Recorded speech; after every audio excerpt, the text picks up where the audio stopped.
appeared before the Congressional Committee to tell what I knew of activities which might lead to an attempt to set up a fascist dictatorship. The potential for the disastrous rise of misplaced power exists and will persist. The very word secrecy is repugnant in a free and open society, and we are, as a people, inherently and historically opposed to secret societies, to secret oaths, and to secret proceedings. President Bush signed a formal agreement that will end the United States as we know it, and he took the step without approval from either the U.S. Congress or the people of the United States. The secret organizations of the world power elite are no longer secret. It's known as the Bilderberg Group. Could their objective be world domination? I'm Jim Tucker. I've chased Bilderberg for 30 years. I'll never give up the chase. Bilderberg plan for the whole world is nothing less than world government. I'm not comfortable with that at all. Who elected these guys to run the planet? They are the elitists. They feel they should run the world for their own selfish interests. Now we can see a new world coming into view. A world in which there is the very real prospect of a new world order. Bilderberg is making great progress toward a world government, and only an educated, informed public can stop them in their tracks. David Rockefeller admits in his own memoirs that he wants to destroy the United States. Right. He's a traitor. It's good to be back at the Council on Foreign Relations. As Pete mentioned, I've been a member for a long time and was actually a director for some period of time. I never mentioned that when I was campaigning for re-election back home in Wyoming. Let us never tolerate outrageous conspiracy theories.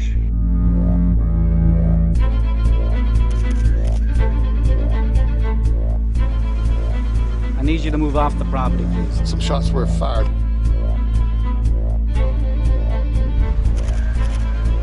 There's Bilderbergers right there.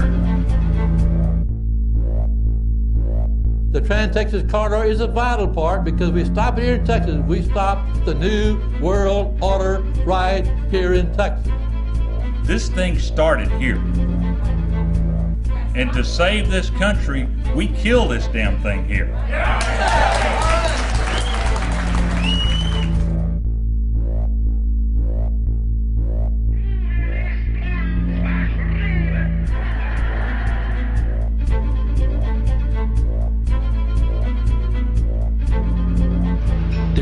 A chance for the President of the United States to carry out a phrase his father used, and that is a New World Order. Your New World Order will fall. Humanity will defeat you. The answer to 1984 is 1776.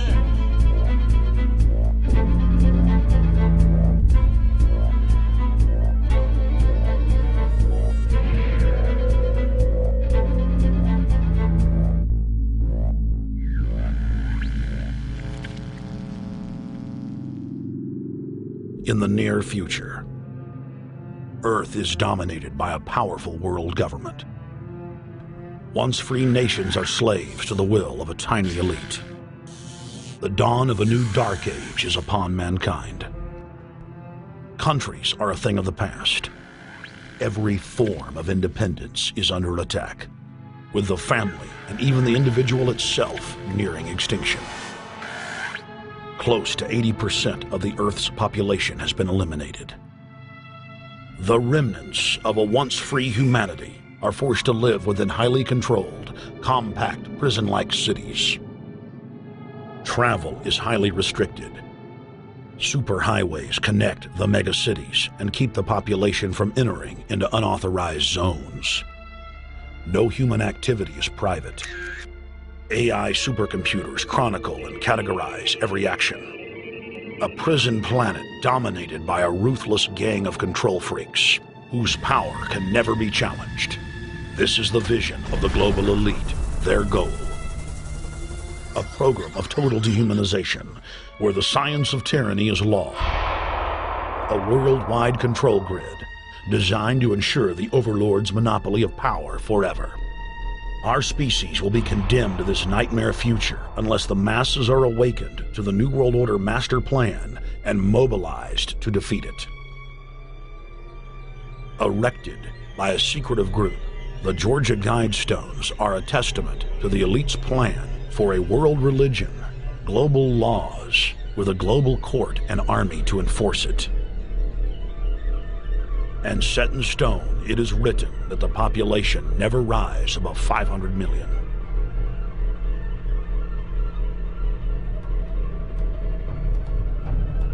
In this film, you will learn how our world is truly governed.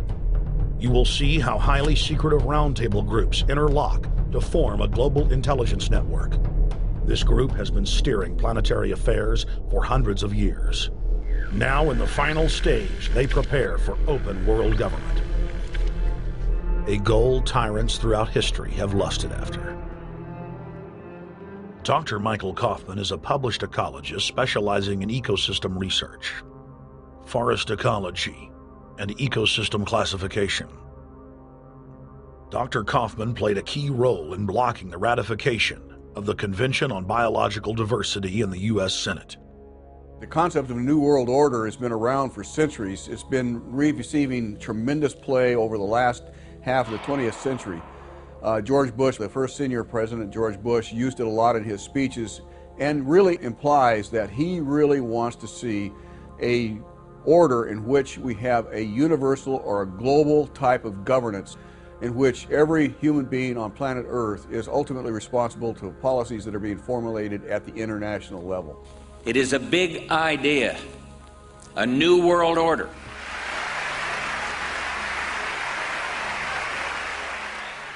President Bush said that the New World Order was in tune, and that's what they were working for. The UN is part of that government. They're working right now very significantly for a North American Union. That's why there's a lot of people in Washington that don't care too much about our borders.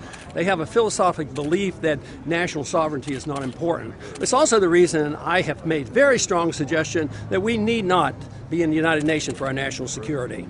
It's really always the same. You go back throughout all of history, the Roman Empire, the Soviet Union, Hitler during the Nazism was always saying that it's going to create the utopia for the average person, when in fact, history always shows that it does exactly the opposite. Conquest and empire is as old as civilization. Babylon, Egypt, and Greece. They all built empires in an attempt to rule the world. The Roman system at its peak dominated the known world. Complex governmental systems were developed to control diverse populations. During the period between the 15th and 19th century, new empires emerged and again waged war for supremacy. The nobility, as well as the thriving merchant class, were financed by a handful of private banks. Many of the great money houses would hedge their bets and finance both sides of a war. Sophisticated intelligence-gathering networks gave the financiers a clear edge over the governments they were slowly gaining control of. On the 18th of June, 1815, agents of the British arm of the Rothschild family looked on as Emperor Napoleon Bonaparte fought desperately to save his army from the jaws of a British-Prussian pincer attack. A Rothschild agent was able to get the news of Napoleon's defeat at the hands of Lord Wellington to Nathan Rothschild, a full 20 hours before the news reached London. Nathan, the head of the British arm of the Rothschild family, put out the rumor to the London Stock Exchange that Napoleon had won the war. Stocks plunged by 98%, and Rothschild was then able to buy up the entire British economy for pennies on the pound. When the news of Napoleon's defeat finally arrived, stocks soared. Britain was now the undisputed ruler of Europe, and Rothschild ruled England. The already dominant British Empire grew even more aggressive. Her troops and bureaucracy spread across the globe.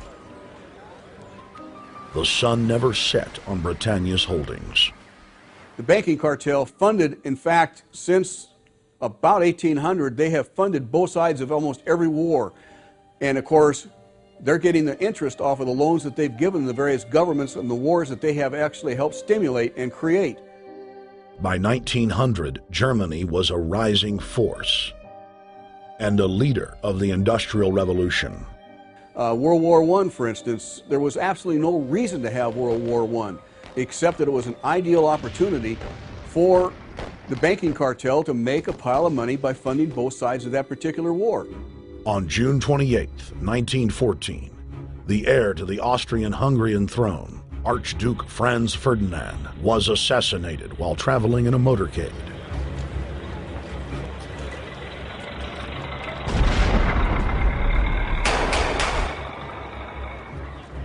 The Black Hand, a Serbian secret society with connections to French and British intelligence, took credit. World War I had begun.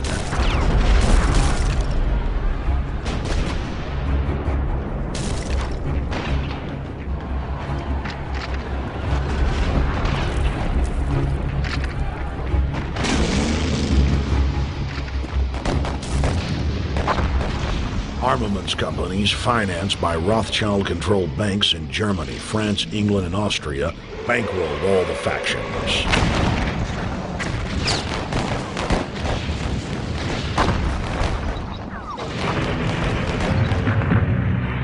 At least 20 million were killed in the war. It was a conflict so terrible the people vowed to never fight again. They dubbed it the war to end all wars. Question is, why did they want war? Well, first of all, is money and power. But secondly, they wanted to create the League of Nations. They had this in their plans all along, and as a consequence, once the war was over or about to be over, they began to formulate this idea of a League of Nations, so this would never ever happen again. Hundreds of years of practice made the British experts at hiding their empire behind puppet governments and councils. In the name of stopping all future conflicts, they proposed that countries would join a League of Nations. Their true intention was for the League to serve as a framework for world government. President Woodrow Wilson, who had spearheaded the establishment of the private Federal Reserve System in the United States in 1913, strongly supported the establishment of the League of Nations. Woodrow Wilson was a very naive president. He was basically a college professor that was grafted into this whole system. The League convened in Paris in 1919, but many nations recognized it as a threat to their sovereignty and refused to join. Frustrated by the U.S. Congress blocking the League of Nations, British intelligence, with the help of the Rockefeller family, set up the Council on Foreign Relations in New York City in 1921. The Council recruited the best and brightest of American life to support the growth of the Anglo-American Empire. The CFR's stated mission is to abolish all nation-states in favor of an all-powerful world government administered by a tiny elite. By 1930, the promoters of world government had split into two interlocking camps: the Fabian socialists centered in London, and the fascists based in Italy and Germany. National Socialism will use its own revolution for establishing a new world order. Adolf Hitler. Supporters of the fascists in the United States and England believed that the military should be used to quickly transform the world into a new world order, while the more sophisticated practitioners of globalism stated that incrementalism was the sure path to world domination. Congressional Medal of Honor winner Major General Smedley Butler went public in 1934 exposing an attempt by the robber barons to launch a military overthrow of the United States. The war hero testified to the McCormick-Dickstein Committee in Congress that some of the most powerful men in America had tried to recruit him to lead a military coup so they could set up National Socialism in the United States.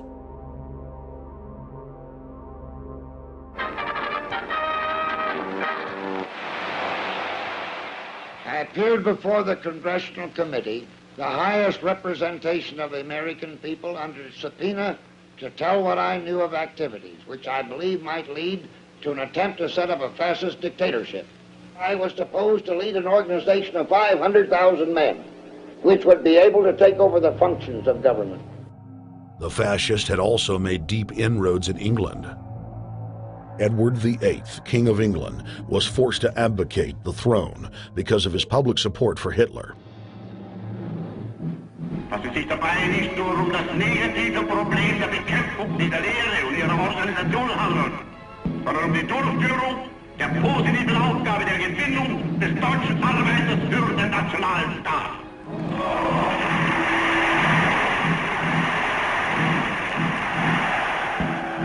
Though the German-led fascist camp was strong, the Fabian Socialist bloc was able to maintain control of the U.S., Russia, and England.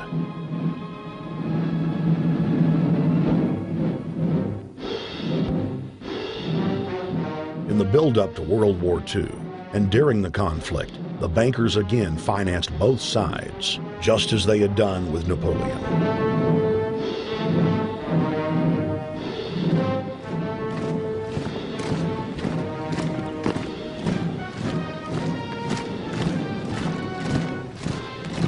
With the rise and fall of the Third Reich, Europe lay in ruins.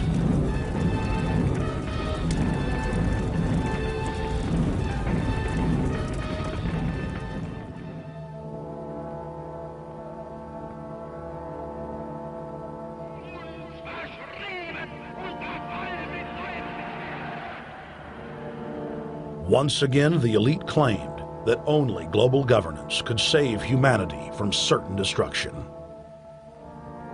And this time, the elite would succeed in setting up their world body.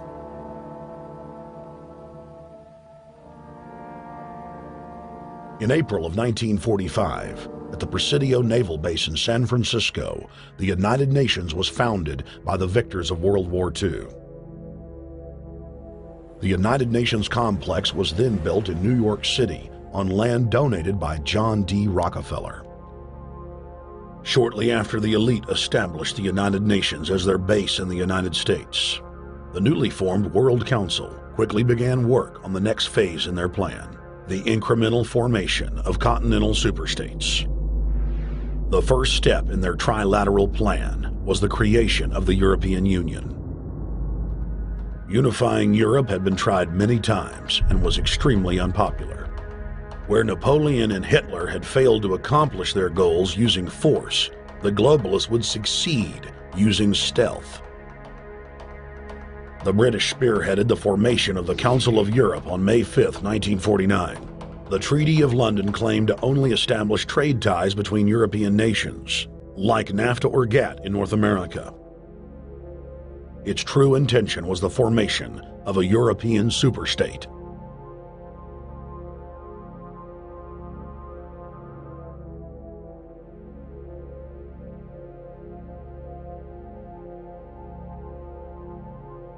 In 1954, the elite of the planet met in secret at the Bilderberg Hotel in Oosterbeek, Holland.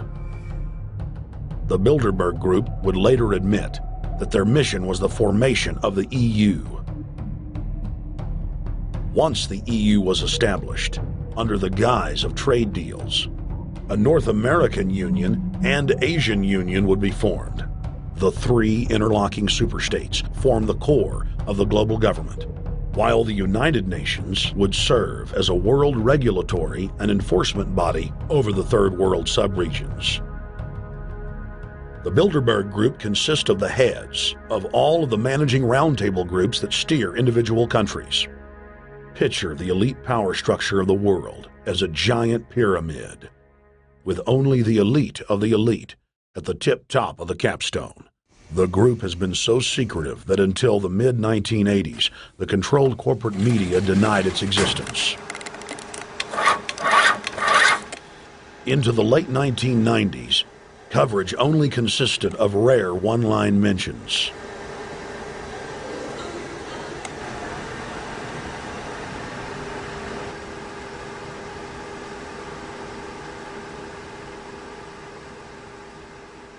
With the rise of the alternative media, their stranglehold on information has begun to slip. On the outskirts of the national capital today, black limousines with darkened windows converged on a hotel where private security guards imposed ironclad control. The limos carried royalty, political power brokers, and industrial titans to a secret meeting that will last all weekend. It's known as the Bilderberg Group. Could their objective be world domination? Every 4 years, Bilderberg meets in North America, and in June of 2006, we decided to travel to Ottawa, the capital of Canada. The site of Bilderberg.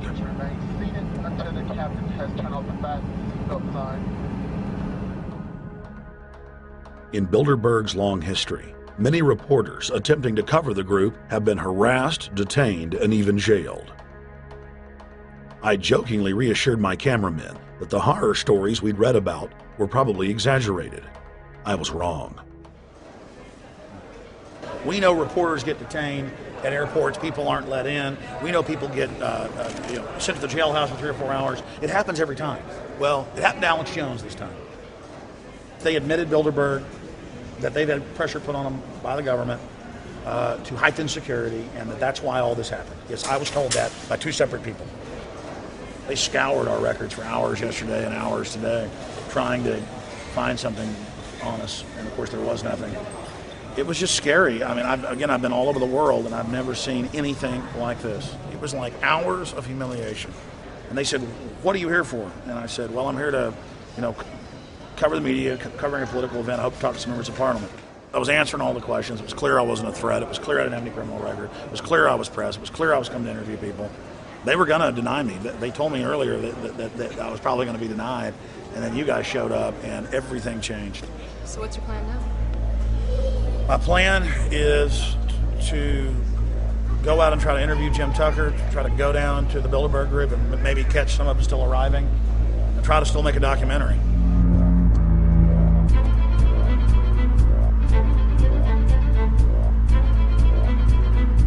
So instead of being here at 8 a.m.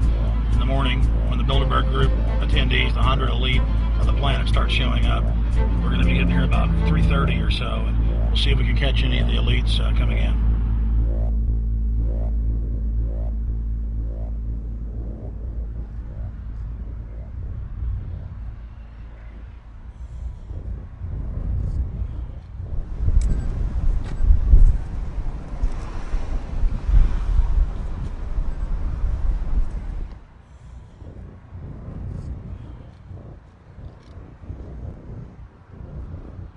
What do you think's on the agenda for this edition of the Bilderberg Society's annual meeting?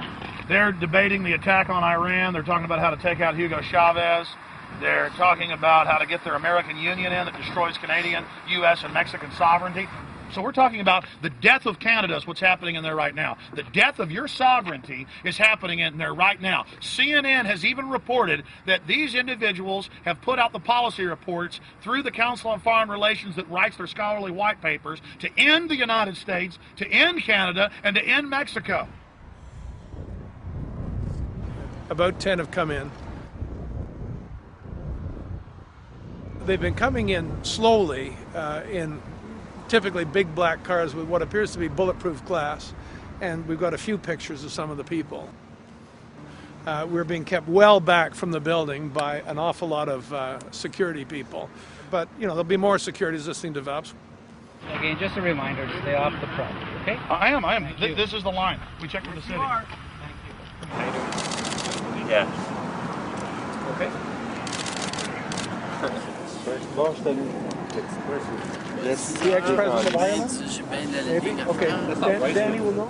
I came here from upstate New York. I booked a room way in advance. When I checked in at 10 o'clock at night, they told me I had to be out at 8:30 in the morning.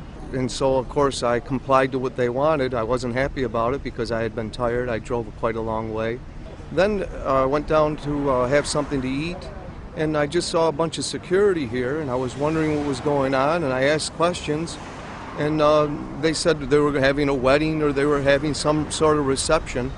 So I decided to ask a couple more questions because I thought it was kind of weird. And then I saw them from my hotel window. They were in the back with flashlights looking at the trees, looking up through the trees, and they were also in front of the hotel combing. It looked like combing the hotel. So I kind of was wondering what was going on, and I left. I got up this morning, I checked out, and then the fellow that I spoke with, the last fellow I spoke with, said, well, you'll know all about it in the newspaper. Well, I didn't have to wait because there was a group of people out here telling me everything that was going on.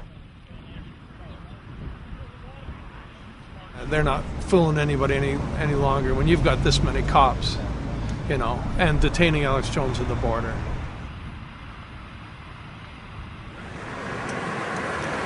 Get them on both sides. Yeah, you crook. Yeah, you're gonna go to jail like Ken Lay. Oh yeah, there's one right there. Hi. Hey, we're not your property. We're not your slaves. We're gonna defeat the New World Order. The New World Order is gonna be defeated. You realize that? I'm glad you do. Always does throughout history.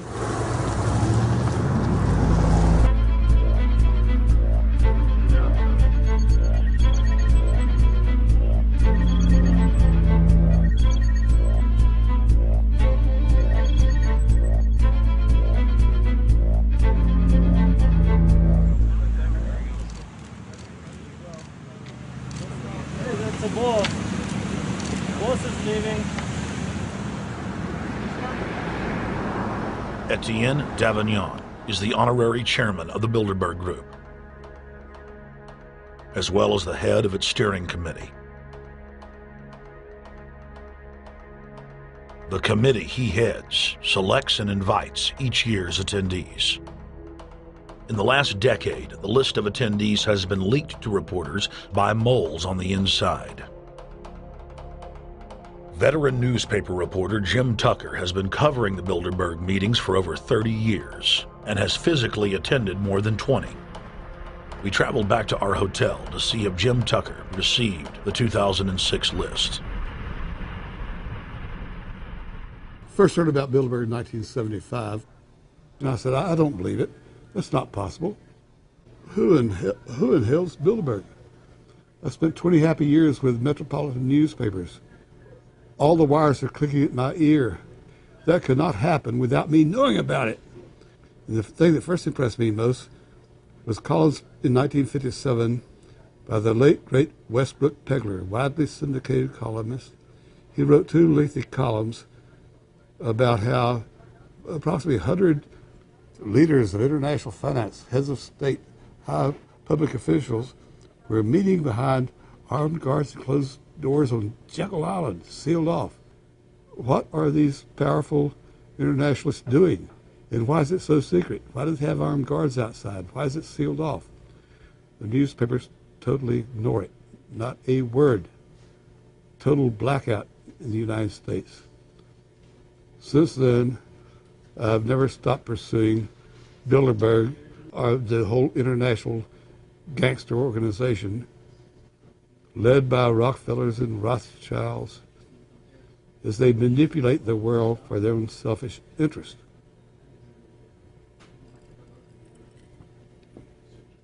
Jim, you've been waiting on the list. You normally get it on the first day. You haven't gotten it. We're told it might come in today. How important is that list?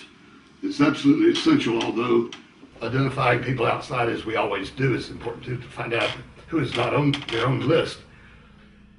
In recent years, someone from Europe has sent a machine copy with a letterhead and so forth without identifying himself. So far, I haven't heard from him.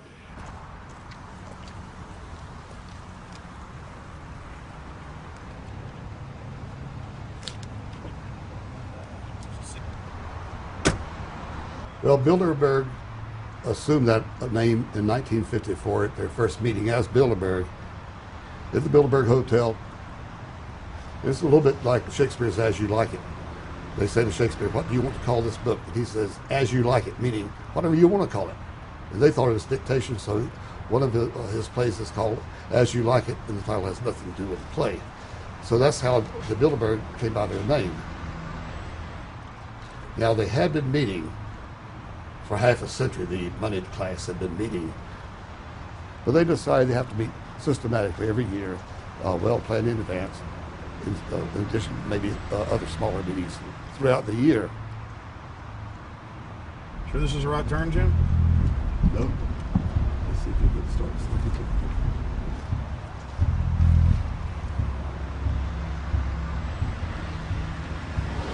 This is the global government. They are setting the world agenda. Inside right now, they're deciding on whether or not there will be a war with Iran. They're deciding whether or not taxes will increase, whether oil prices will be suppressed or increased. There's much more on the agenda that we'll be finding out in the fullness of time. But those are 3 items that are heavy on their list this year.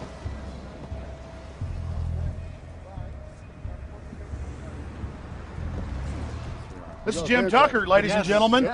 27 years covering these crooks. Mr. Tucker, pleasure to meet The you. media said he was crazy, it didn't exist. Now we forced him.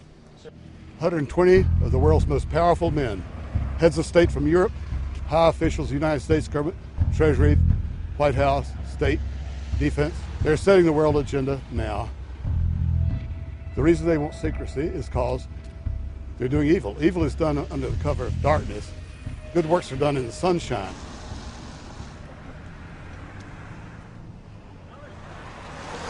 Hi, how you doing? Good. Get off the property, please. Well, Jim has some questions for you. I need you to move off the property, please. Okay. Private property. Sure. It's a public sidewalk. Oh, yeah, we are cooperating. Thank you. Right onto the sidewalk. Yeah, there's no implication that we aren't cooperating. Right onto the sidewalk and stay there, please. Sure, yeah, thank you. Great. Jim has some questions for you.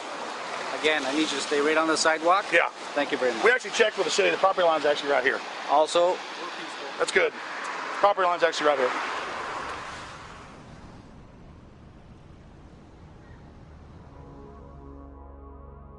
We are on the verge of a global transformation. All we need is the right major crisis, and the nations will accept the New World Order. David Rockefeller. We saw David Rockefeller and the Corn Black at the beyond the hotel, and they had no bodyguards. One of my friends shouted, "Hey, Rockefeller!" and he turned back and he was afraid. My name is Rene. I'm from Manitoba. Drove about 26 hours to get here, just to show that I'm against the Bilderbergers, just to fight for my freedoms, fight for my rights, make sure that my children can grow up in a free country. My name is Daniel Estrelin, and I've been doing this for the last 15 years. I'm from Canada. I'm very proud of my country because, as you can see, there are a lot of people covering the Bilderberg conference. Last year, it took me 14 and a half hours to get to Munich. I was pulled off the plane in Milan. I was pulled off the plane in Munich. They interrogated me 4 hours in both places. I was able to call a friend, a journalist in Rome, as a result of his presence and others. Calling the foreign ministry department in Italy, they backed off and they let me go. They basically told me that they'll keeping an eye on me 24 hours of the day. The little hotel where we were staying at, Jim and I, out of the 20 rooms, 6 were occupied, 3 by the CIA and 3 by the German Secret Service. That's how serious these people are, and that's how afraid they are of actually what we may be able to reveal and what we actually do reveal publicly about the Bilderberger intents. Daniel Estrelin has covered the Bilderberg meetings in Europe and North America for more than 15 years. His book, Club Bilderberg, has been translated into more than 20 languages and is a global bestseller. Estrelin has photographed many past Bilderberg meetings. Rockefeller frontman Henry Kissinger is always a key participant. Here you see the president of the CFR, Richard N. Haas, followed by Vice Chairman of Rothschild Europe, Franco Barnaby, who is speaking with Henry Kravitz. And behind them is Richard Holbrooke, former U.S. Ambassador to the United Nations. The head of Daimler Chrysler, Jürgen Erich Schrimp, arrives by helicopter. Here, the owner of the Washington Post, Donald Graham, escorts Indra Nooyi, the head of PepsiCo. Queen Beatrix of the Netherlands, whose father, Prince Bernhard, founded Bilderberg, is a leading figure in the group. Of course, globalist kingpin David Rockefeller, seen here with his bodyguard, James Ford, always attends. The then newly appointed World Bank chief Paul Wolfowitz is photographed at Bilderberg 2005. It has been reported that Wolfowitz had attended previous meetings while still the Deputy Secretary of Defense, a violation of the Logan Act. Under the Logan Act, it is a felony offense for any member of the federal or state government to meet with members of a foreign government without the express authority and authorization of the President or Congress. Put simply, it is illegal for members of the government to meet secretly behind closed doors with foreign power brokers due to the problems of corruption and espionage that it breeds. For this reason, many prominent politicians attend, but their names do not appear on the official list. Despite the Logan Act, the governor of New York's name, George Pataki, does appear on the list, and we were able to catch the governor on tape walking with David Rockefeller at Brook Street. Multiple staff members inside Brook Street reported to us that Hillary Clinton attended for half a day. Several armored limos with diplomatic plates did arrive with police escorts and offloaded their passengers in the underground parking garage out of the sight of the press. Former World Bank President James Wolfenson sardonically stared at our cameras. They're upset about the fact that they're being exposed. Well, I'm sure they are. I mean, look at the tinted windows. They don't want to be seen. They don't want even anybody to know they're here. So I'm sure they're ticked, you know, and that's why we're here to try to expose them. Do you think that they were angry that they were on the front page of the local paper today? You think they're in there reading it right now, Jim? Yes, but I don't think they're happy about it. They prefer nothing at all, no publicity. They prefer absolute secrecy. Yeah, you better look away. We're not your slaves. You don't own me.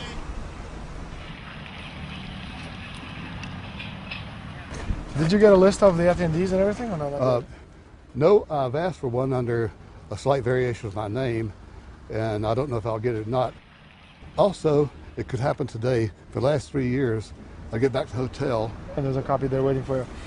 Somebody who does not identify himself. I mean, I'm not just not revealing the source. I don't know the source myself. But a fact, because they want the Bilderberg letterhead on it, and makes a nice memento. Perfect. Alex. Yeah. That's Chalabi, eh? You think Chalabi? No, I don't think. I know. It looked like Chalabi, and it was a fat guy. Yeah.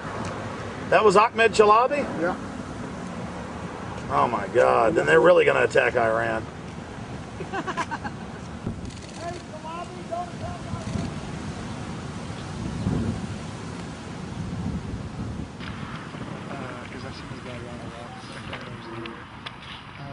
This guy is too president.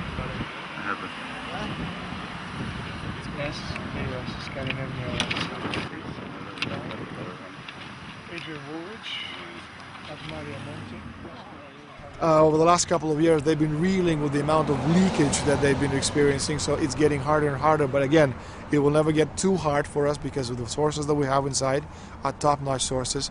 People who are actually working for them, the Secret Service, the second layer, people in the Bilderbergers, the clerks, the administrative office, they are there. They are our eyes and ears, and every time there's something out, we always get the information.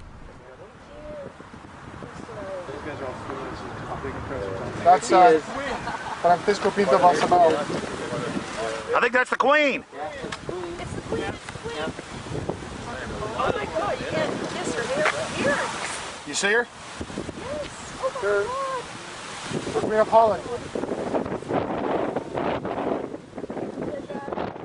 What usually happens, the Secret Service guys who are protecting the Bilderberg delegates, the staff, the cooks, the chefs, when they actually get to see and to hear what some of these nasty people are talking about, they're the first ones to look for us and the first ones to make sure that we get the information from the meeting. We're very rigorous with information that does come out. We double, triple, and quadruple confirm the sources, make sure that all the information checks out. A lot of the stuff, the Bilderbergers have planted information, make sure that this disinformation nullifies the accuracy of the reporting, which is why we never publish the first thing we hear.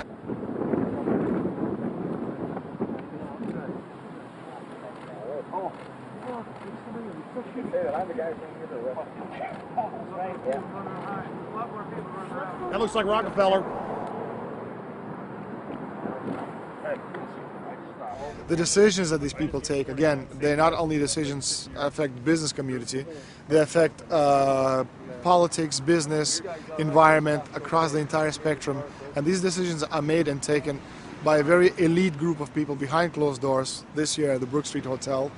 We are not privy to these decisions. We're not allowed to know what they're talking about, but we'll definitely feel the consequences of these decisions over the next 12 months when events which apparently by accident seem to happen, in fact, have been planned right here this year at Brook Street Hotel between 8th and 11th of June. What does it do when you get 120 of the most powerful people in the world getting together to have meetings with government officials? I mean, that's amazing.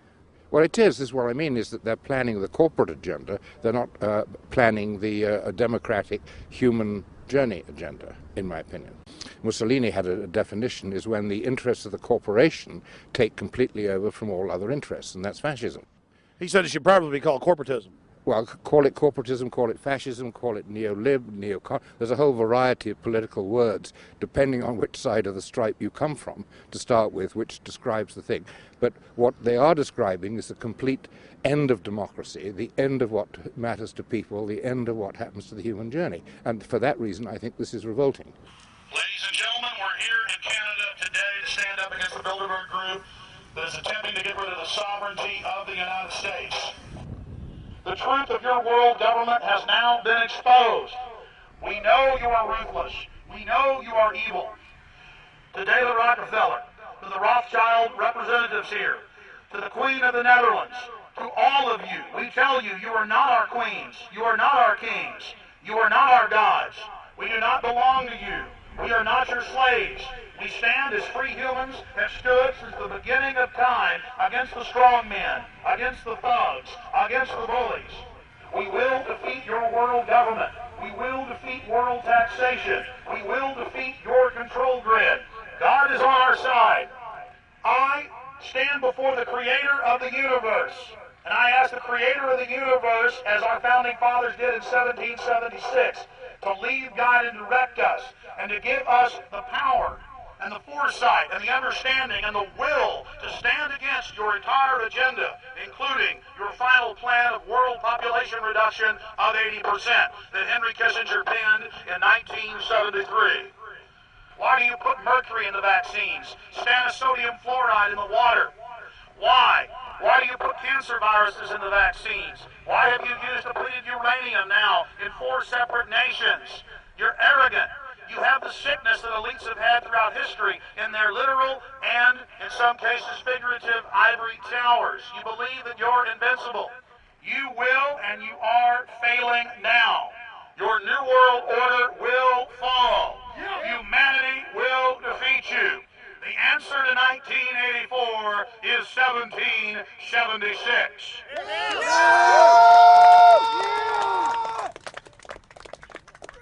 Bilderberg is an elite organization, and the way it works, the protocol of the meetings is the staff, after they're vetted out, they're told exactly how they're supposed to behave themselves, meaning that they can never address the attendees, they can never speak to them unless they're spoken to first, they can never look them in the eye.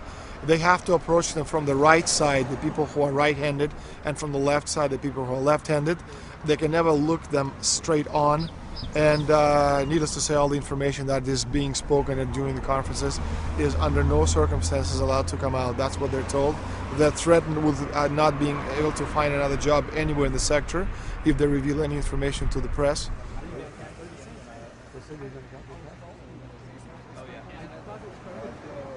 Richard Holbrooke?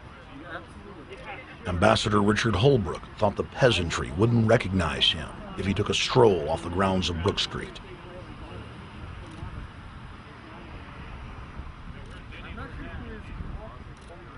Holbrooke cackled when I told him that we were not his slaves. Holbrooke, we're not your slaves, Holbrooke. We're not your slaves.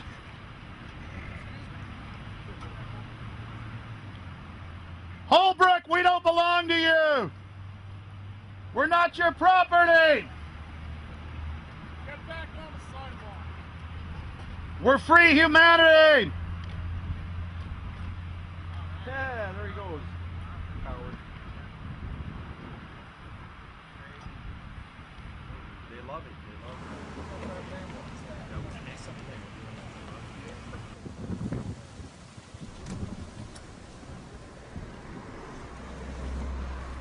Okay, we're going to be going around the back here, guys. Hey guys, how you doing?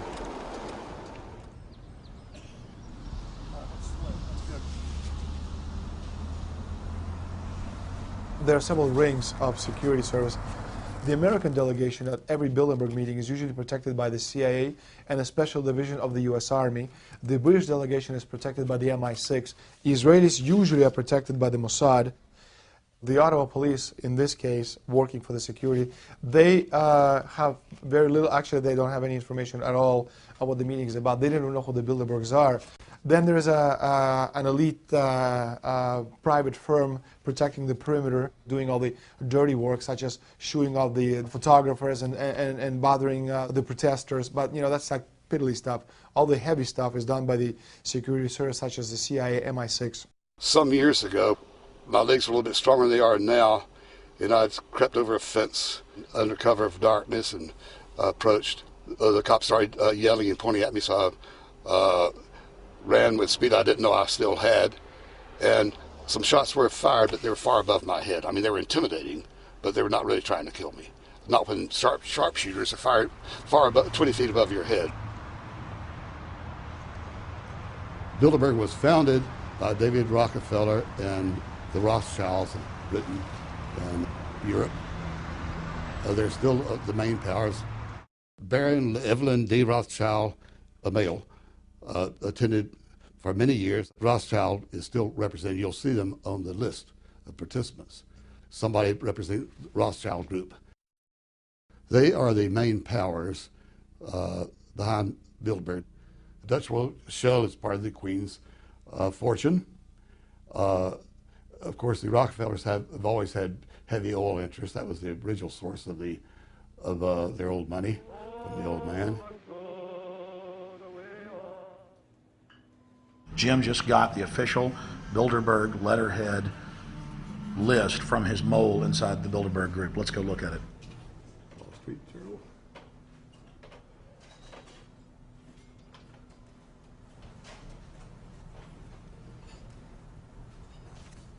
So Jim, you got the list. Yeah. Did we identify Wolfowitz as being here because he's not on the list? No, we positively identified Wolfenson. Yeah, he's on the list. Yeah, there's Wolfenson right there, James Wolfenson. But aren't there always people who aren't listed? Yep. Over the years, we've identified like sometimes one, sometimes three people who are not on their own list who have attended. Now, I think what is very difficult for most people to understand is how such a small group of 125 men and a few women control a population base of 6 billion people. Actually, it's much easier than you think. These people work on what I call systemic methodology, meaning that you take a pie, just imagine you take an apple pie and you slice this apple pie into lots of very small pieces, and you put in front of each one of these pieces your men or women of trust. And by controlling this individual, you control an entire organization. For example, if you take Paul Wolfowitz, who runs the World Bank, through him you can control the entire organization. You don't need to control what the dishwasher or the toilet cleaner thinks or does or believes in. You just need to control what he does and what he believes in. And what he does will permeate the entire organization. And that's how you control, with very, very small power base, an entire global population of 6 billion people. Bilderberg is making great progress toward a world government. They have created a superstate in Europe called the European Union. They're intent on creating a Western Hemisphere Union called the American Union. NAFTA is to be expanded into every country in this hemisphere. As NAFTA expands, it will take on the role of the American Union. And only an educated, informed public can stop them in their tracks. We went into downtown Ottawa and talked to locals to learn if they were aware of the elite meeting in their city.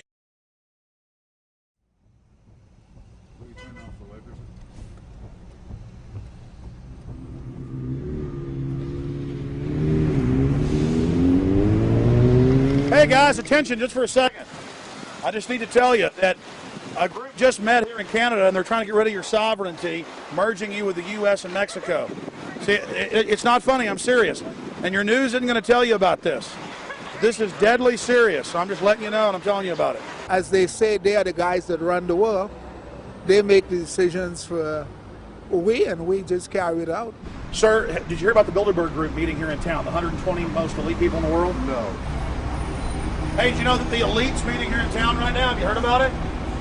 120 crime bosses? None of you have heard of it? None of you guys have heard of the Bilderberg Group?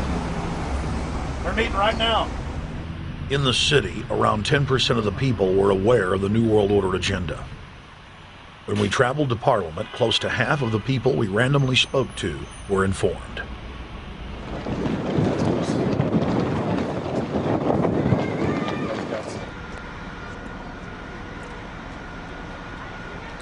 Man, what did you say about the American Union? It's going to end up happening. We don't want it, but it's going to happen. Why do you think? Because the Bilderberg Group runs the world. You have the Trilateral Commission that's also part of the Bilderberg, which is the United States, Europe, and Asia. But most of this is public knowledge. Nobody wants to believe that there are conspiracies, that world leaders are already elected before they're voted on. So here we know that Bernard Lord is part of the outer circle. I was surprised to read that Harper addressed the group in 2003 because my understanding was nobody gets into politics without becoming part of the Bilderberg Group. And then you find out afterwards that that is the case, that they have... Well, Bill Clinton went there in 91, George Bush Sr. back in like 85. And Blair, same thing. Who we think that we're electing as leaders have already been pre-picked for us. Whether it's liberal or a conservative, they're already part of the group. They own all the horses in the race. They own the horses, and I understand that, for example, in the United States, it's a one-party system with two factions, though you think it's two different parties. Oh, it is, yeah. So it's like Bill Clinton constantly vacations with the Bushes, and they call him their son, and they actually staged all that in '92, and all that's come out. It's just all staged. They're not going to let trillions of dollars slip through their hands. The good news is people are waking up, though. When you read human history, when you study it, all you see is elites trying to dominate, subterfuge, Machiavellian backstabbing, and somehow in the last 50 years they convinced Westerners that the government's fine, can do no wrong, trust them. How did this happen? It's easy to lead sheep. I mean, people just follow. They don't want to believe these things will happen. No way. We'll just follow along with the norm. That's all. It's just makes it easier for everyone. What's your view on losing Canada's sovereignty? I like this country to stay as it is, and I love the United States to be there. Back in Austin, the capital of Texas, the public was frighteningly unaware of the nation's peril.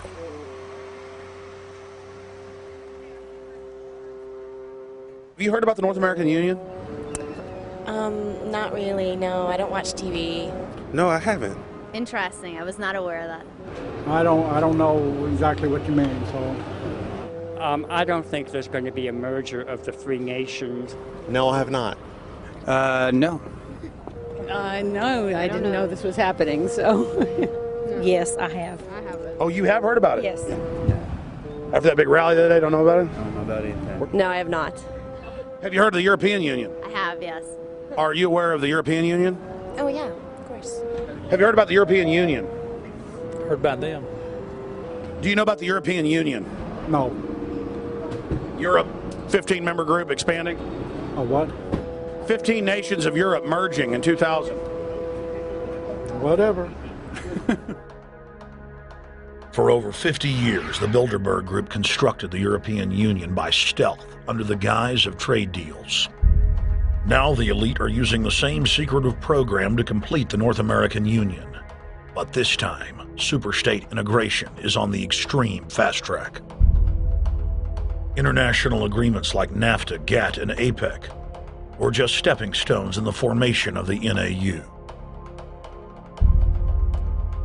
The North American Union was officially born at Baylor University in Waco, Texas, on March 23, 2005. The leaders of the United States, Mexico, and Canada told the press that they were only meeting to discuss trade. It soon leaked that a secret meeting had been held during the Security and Prosperity Trilateral Summit. The three governments had refused to release the secret agreement to the people. In September of 2006, their treasonous operation was blown wide open. From September 12th to September 14th, in Banff, Canada, hundreds of elected and appointed government leaders from Canada, Mexico, and the United States met in secret. On the last day of the conference, someone inside the secret North American Union Forum leaked the agenda. The front pages of newspapers across Canada carried the story. The Judicial Watch Foundation submitted Freedom of Information Act requests to obtain the full agenda and minutes of the secret assembly. Many federal agencies refused, citing national security. The foundation finally succeeded and did receive thousands of pages of documents. The documents marked unclassified are the blueprints of a shadow government ruling by bureaucratic and executive fiat.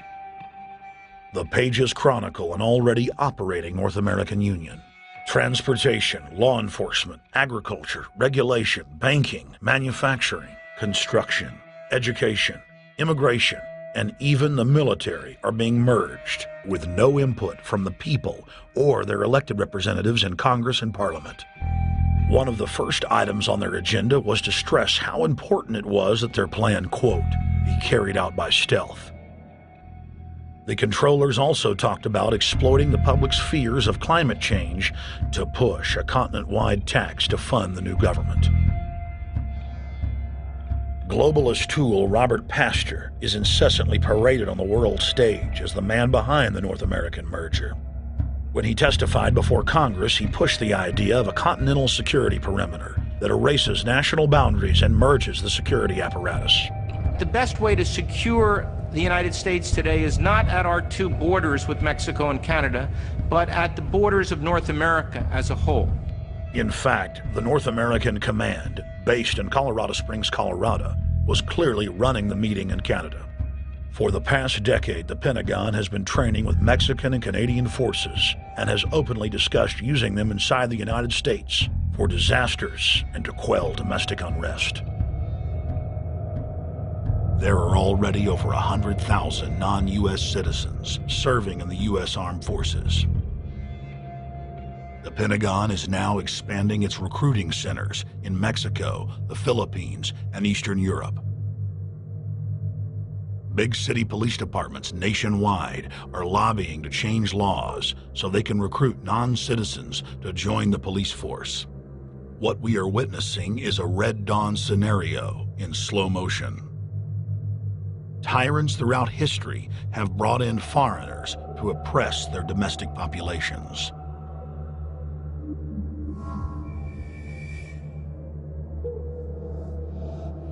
When their coup by stealth was exposed, the three governments went into damage control mode. The Security and Prosperity Partnership quickly staged a show summit that was held in Ottawa, Canada in February of 2007. It is the only way that we can achieve security and prosperity for our people is through this cooperation. We actually occupy one physical space, the North America. We've also had a chance as foreign ministers to talk about how we cooperate in the region and indeed in the world. Protesters who were upset about losing their countries and freedoms were not tolerated. A couple of weeks ago, Al-Qaeda supposed. Whatsoever, the Security and Prosperity Partnership has been signed without any sort of parliamentary debate. Globalist publications have been open with their frustration that the population has not bought their latest PR stunt. As integration inside the European and American unions accelerates, the superstates themselves are being merged. On April 30th, 2007, a summit was held at the White House.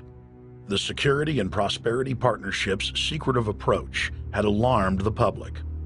So this time, President Bush, German Chancellor Merkel, and EU Commission President Barroso hid their treachery in plain sight. Thank the Chancellor and Josie very much for the transatlantic economic integration plan. And for that too, we need to develop a common market, common standards. So this is indeed a very important agreement.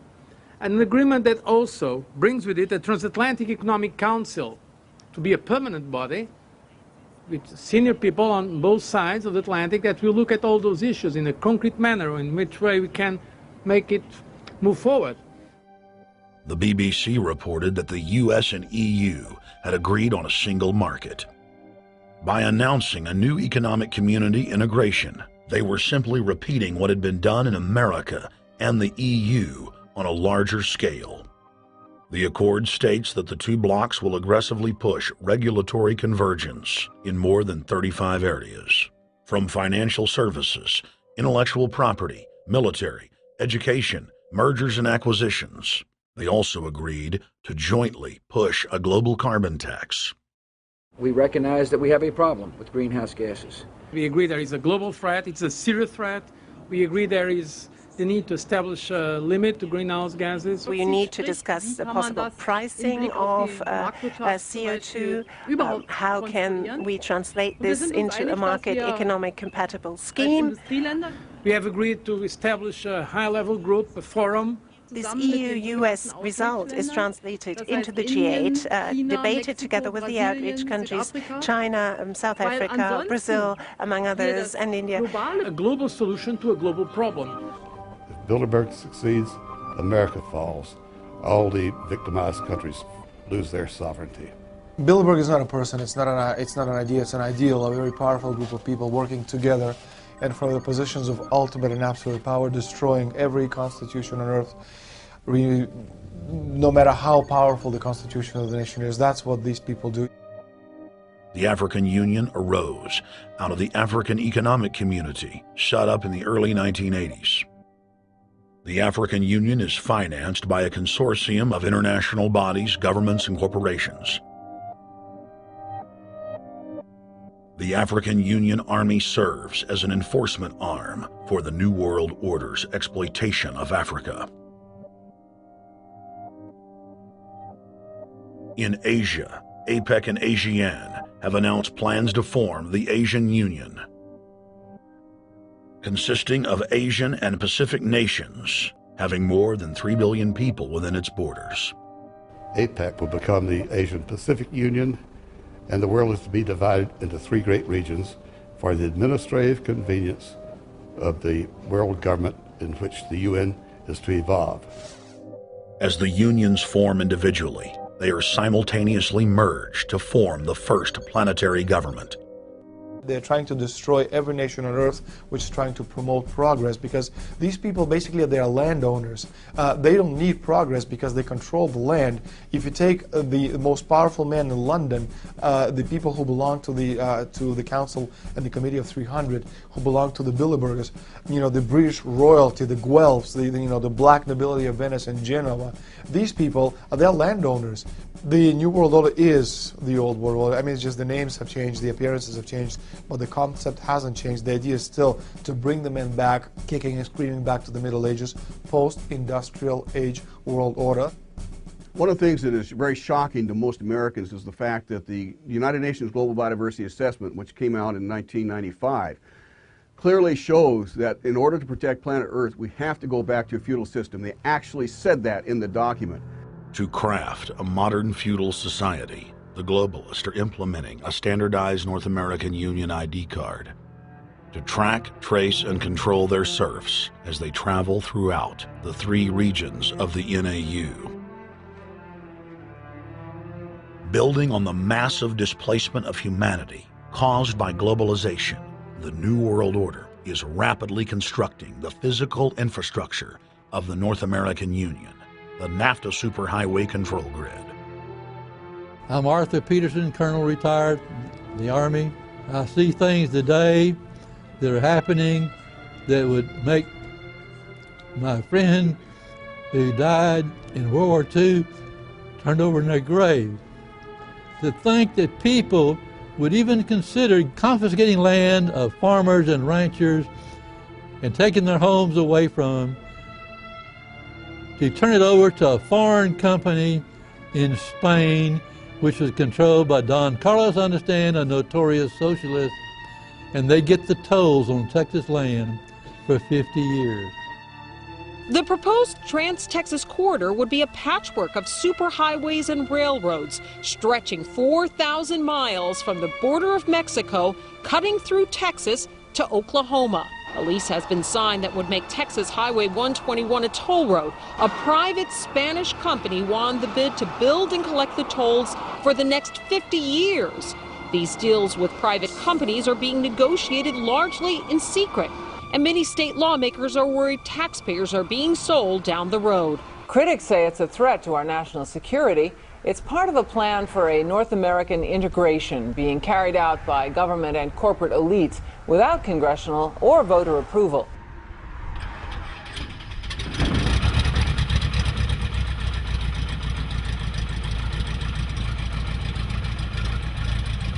We took to the air over central Texas to get a bird's eye view of the Trans-Texas Corridor, which is under construction and will form the heart of the Trans-NAFTA superhighway system.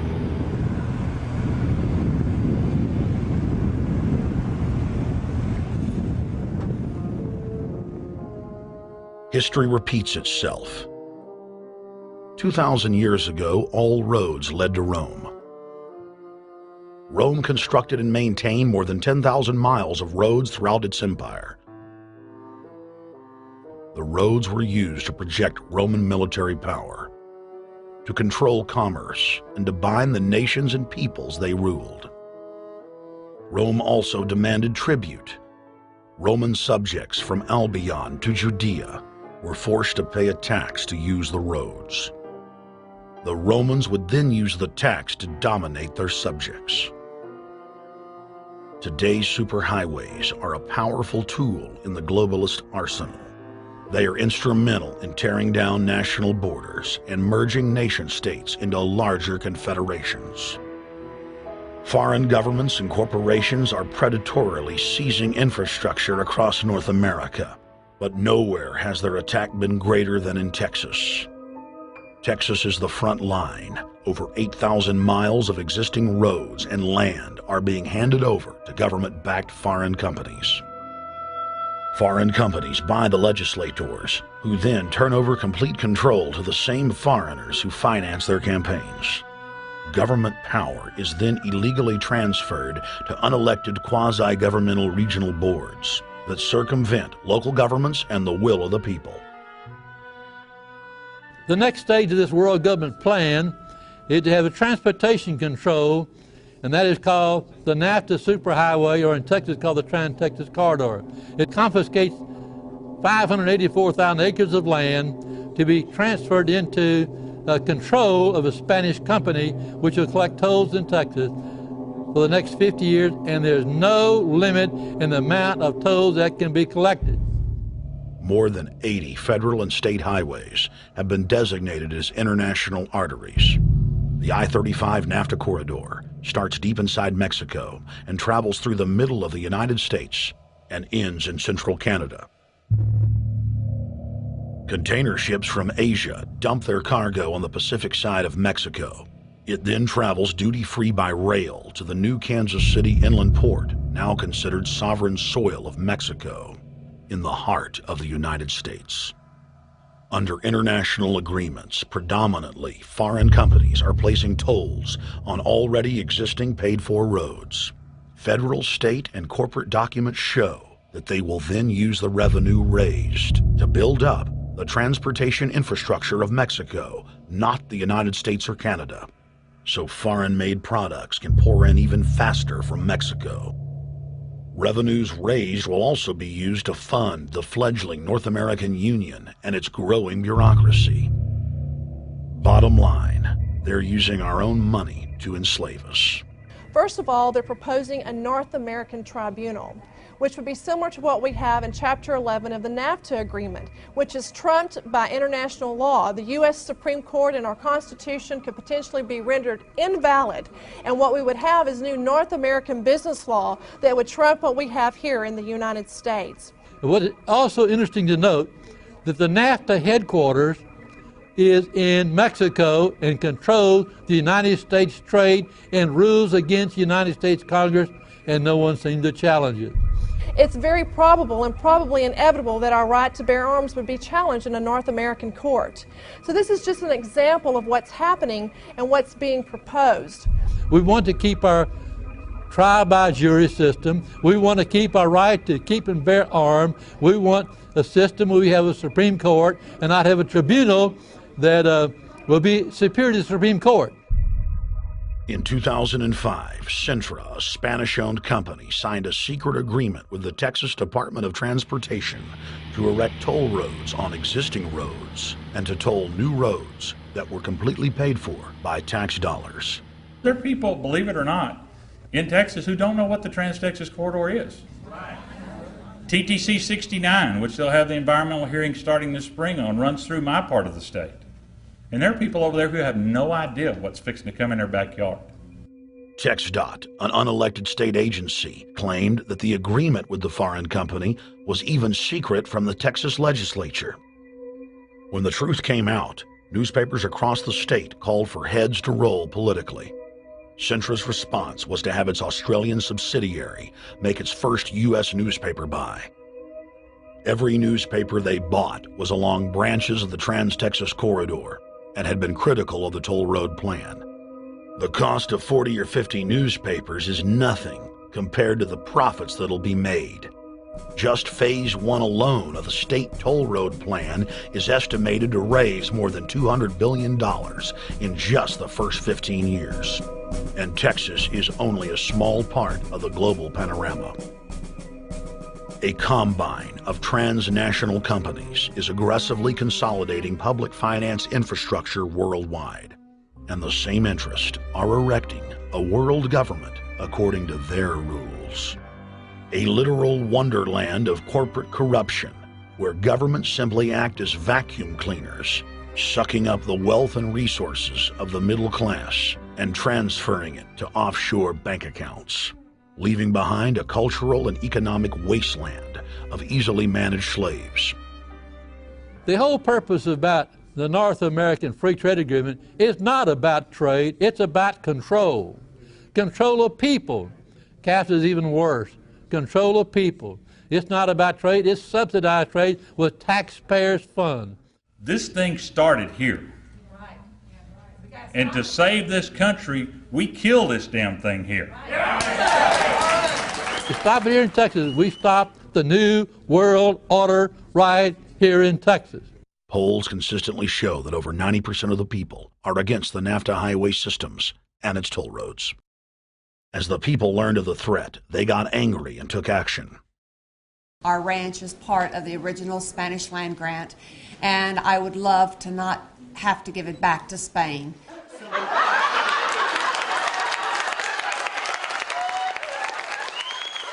Opponents of a proposed superhighway today held a major protest.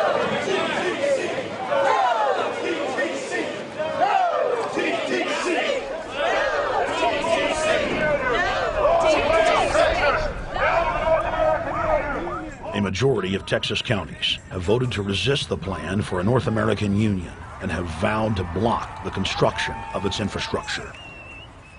Heck, we already know in a law that was passed by a subservient United States Congress, where practically nobody in the entire Congress stood up and said no, they've already passed a law saying all their driver's licenses are going to be chipped. Well, I'm telling you right now, I'm not going to carry in a driver's license that's got a chip in it so Big Brother can watch everywhere I go and see everything I do. No, no, hell no.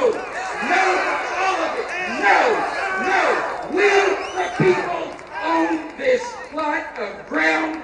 We, the people, own those trees there. We, the people, own our beautiful Texas, and we are not going to let a bunch of crooks and robber barons take our beautiful Texas away from us. Hell no! Hell no! No, no, no!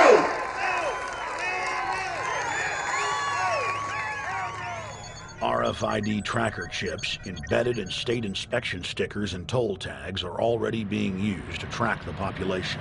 The new system is also meant to control growth and steer development through so-called smart growth. smart growth, which is nothing more than an effort to bring control into the cities. You have the rewilding of America and the Wildlands Project, the Convention on Biological Diversity, which is to control our rural population. Toll roads on interstate highways nationwide are walling off exit ramps to small towns and rural communities, and are creating ghost towns by design. This trend is accelerating under the NAFTA highway system and is meant to rewild more than half the country. All of these things are designed to bring more and more control to bureaucracies rather than to the independent individual, the sovereign individual of this nation. What brought me into this whole discussion was the fact that while I was doing this multi-million-dollar research effort in the 1980s and early 1990s, I became aware of an agenda basically to lock up one half of the United States into wilderness corridors and reserves.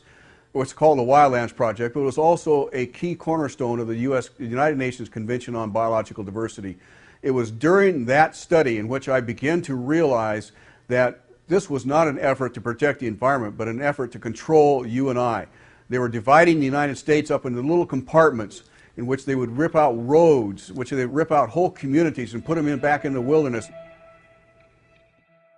The federal highway system was designed by Pentagon war planners in the 1950s to serve as a rapid deployment conduit to move ground forces for the defense of the United States during invasion. The unconstitutional Northern Command is now using the highway system as a force projection matrix to dominate populations across the United States. Through federally funded emergency command centers, county and city governments are being quietly federalized nationwide. Billions of dollars per city is being spent to install millions of surveillance cameras. Every town and hamlet, no matter how small or remote, is surveilled. License plate reading software tracks Americans' movements wherever they go. New systems are being deployed that scan your face, read your lips, and analyze your walk. Under the treasonous Military Commissions Act, American citizens can be secretly arrested, stripped of citizenship, flown to offshore torture camps, and secretly executed. Under Section 802 of the Patriot Act, all misdemeanors are considered terrorism. Federal police squads, called Viper teams, randomly force Americans to line up and show their papers. From the sidewalks of Miami to the subways of New York to the streets of Houston, Texas, citizens are being searched by heavily armed gangs of paramilitary police.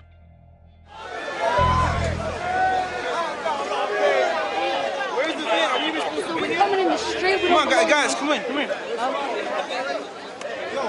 Yo, can you get that camera off of us, sir?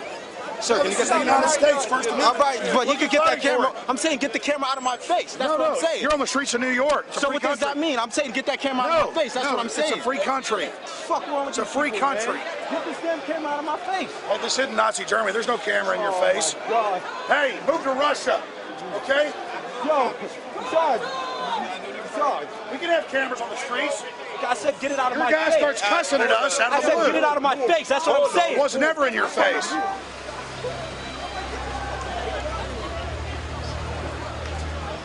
Yo. Long before 9/11, the Pentagon was aggressively violating the federal law that bars the military from policing the American people.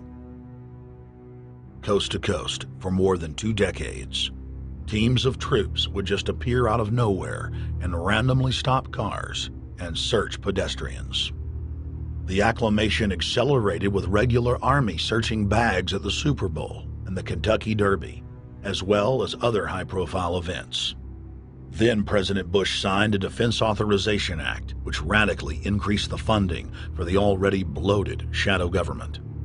In the act, the executive branch formally announced that it was preparing for domestic insurrection and went on to preemptively strip the state governors and legislatures of their powers. The federal government is openly announcing that it is the only authority as it treats the people and the states as enemies. Then on May 9th, 2007, President Bush unlawfully granted himself new powers. and the presidency officially became a fiat dictatorship. In the past, continuity of government has been shared by the legislative, judicial, and executive branches of government. Now, all power resides with the president. For the smallest of reasons, including, in the document's own text, any incident in the world, regardless of location, that affects population, infrastructure, environment, economy, or government functions can trigger, at the president's will, total martial law. It is important to add that the president is merely a puppet of the global crime syndicate and may not use the new powers, but simply pass them on for use by future puppet administrations.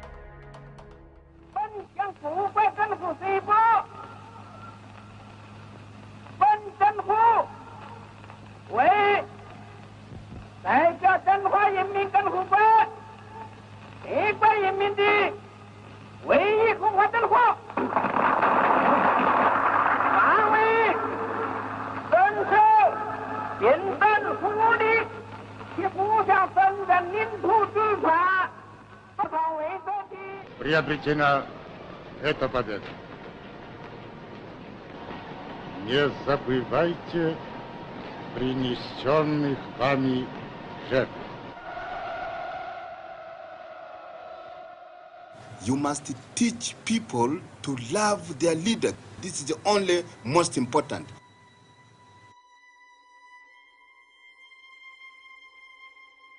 Why don't we learn from the mistakes of our ancestors? Why does humankind find itself bound in a cycle of bloodshed and enslavement?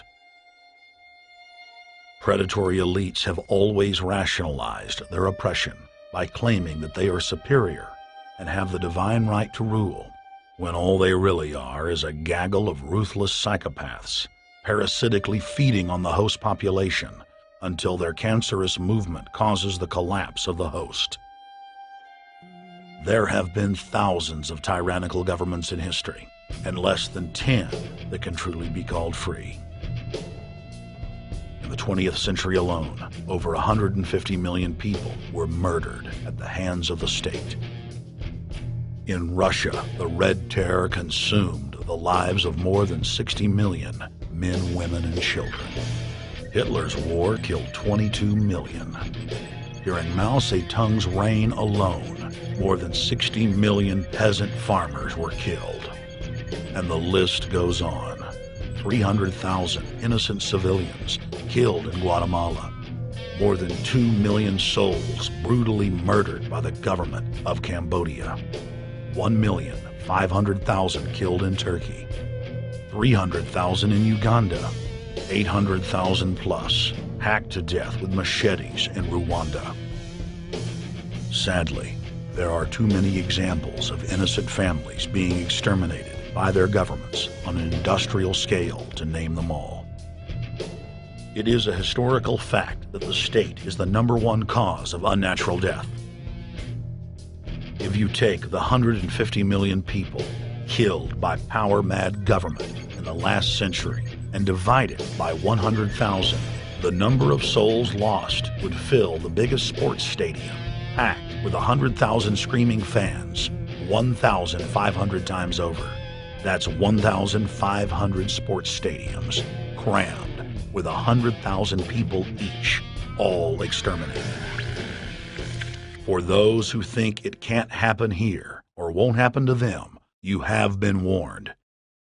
The carnage witnessed in the last 100 years was only the preparatory phase of the New World Order's master plan.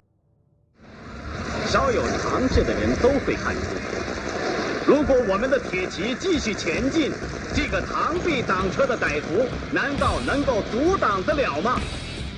Hitler and Stalin's crimes are now part of history. But the communist Chinese system of evil is not content with racking up the highest death toll in history. The mass murder and enslavement is still going on today and enjoys the full support and sanction of the New World Order. 摄像机拍下的这个画面，同西方某些国家的宣传恰恰相反。正好说明了我们的军队。 Communist China serves as a globalist laboratory, a proving ground where 1.4 billion people live out their lives as guinea pigs who serve as test subjects for the formulation of the brave new world. U.S. and British forces worked closely with Mao Zedong during World War II, and at the end of the war, they secretly backed Mao in driving out Chiang Kai-shek and the Nationalists. The OSS, and then the CIA, believed that Mao would have a stabilizing effect.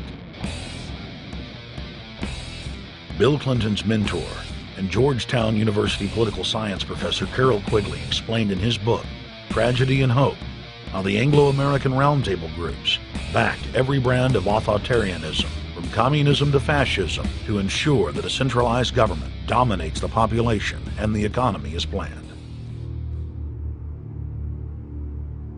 The elite are monopoly men. They seek to create monopolies and dominate populations through the barrel of a gun. In their writings, the leadership of the New World Order has continuously heaped praise on the corrupt Communist Chinese model.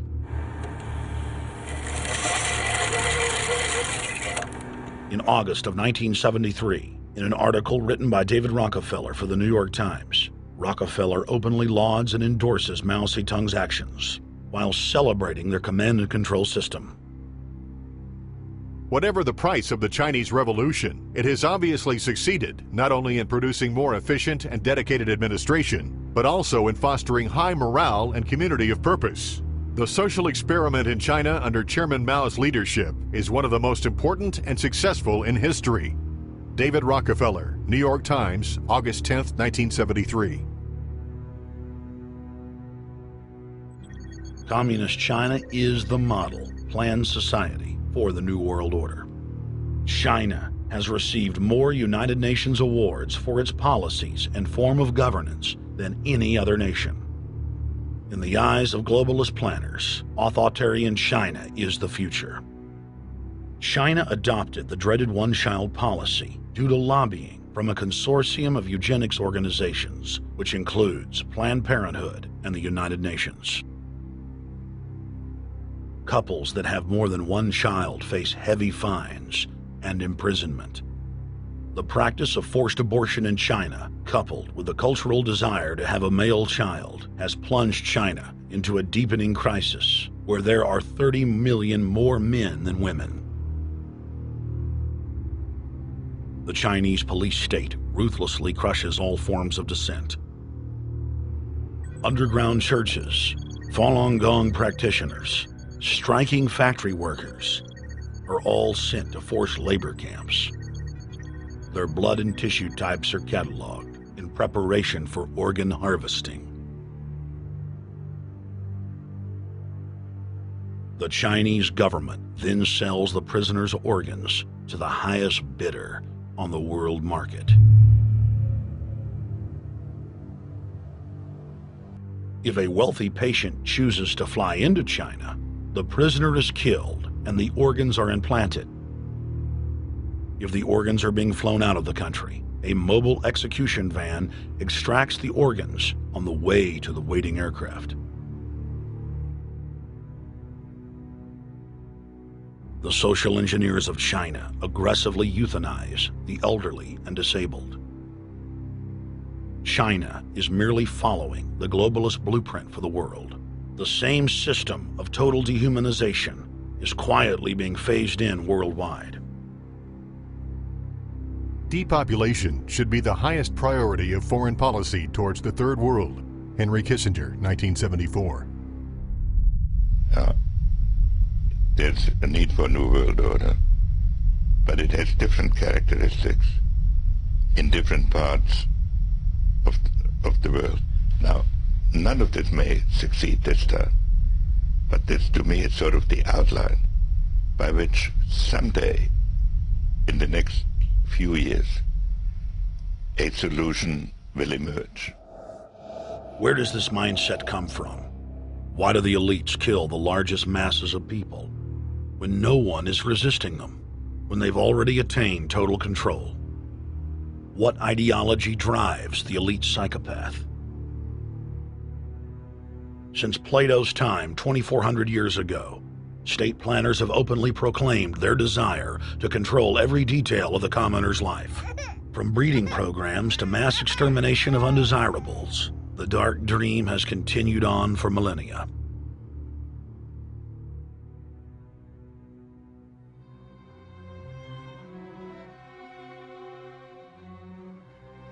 The scientific rationale for tyranny has always been attractive to elites because it creates a convenient excuse for treating their fellow man as lower than animals. Robert Thomas Malthus, famous for saying that a mass food collapse would be helpful because it would wipe out the poor. His fictional scenario would later be called a Malthusian catastrophe. Malthus is important because his ideas led to the rise of a new scientific field that would dominate the course of human history for the next 200+ years. Charles Darwin, an admirer of the Malthusian catastrophe model, developed the theory of evolution, its chief tenet being the survival of the fittest. With the help of T.H. Huxley, known as Darwin's bulldog for his strong support of Darwin's theories were pushed into wide acceptance among key scientific circles throughout England and then the world. Darwin's cousin, Francis Galton, credited as the father of eugenics, saw an opportunity to advance mankind by taking the reins of Darwin's evolution theory and applied social principles to develop social Darwinism. The families Darwin, Galton, Huxley, and Wedgwood were so obsessed with their new social design theory that they pledged their families would only breed with each other. They falsely predicted that within only a few generations, they would produce supermen. The emerging pseudoscience was only codifying the practice of inbreeding, already popular within elites for millennia. The Four Families experiment was a disaster. Within only 2 generations of inbreeding, close to 90% of their offspring either died at birth or were seriously mentally or physically handicapped. The moneyed class of the planet, and particularly the royal families of the world, who were already obsessed with breeding and filled with a predatory disdain for the underclass, seized on the new science and began aggressively enforcing its aims worldwide.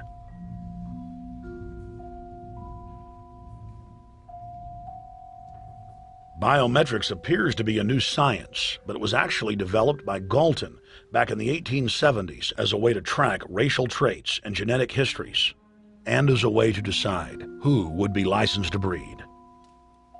In 1904, the Cold Springs Harbor Research Facility was started in the United States by eugenicist Charles Davenport with the funding of prominent robber barons Carnegie, Rockefeller, and Harriman.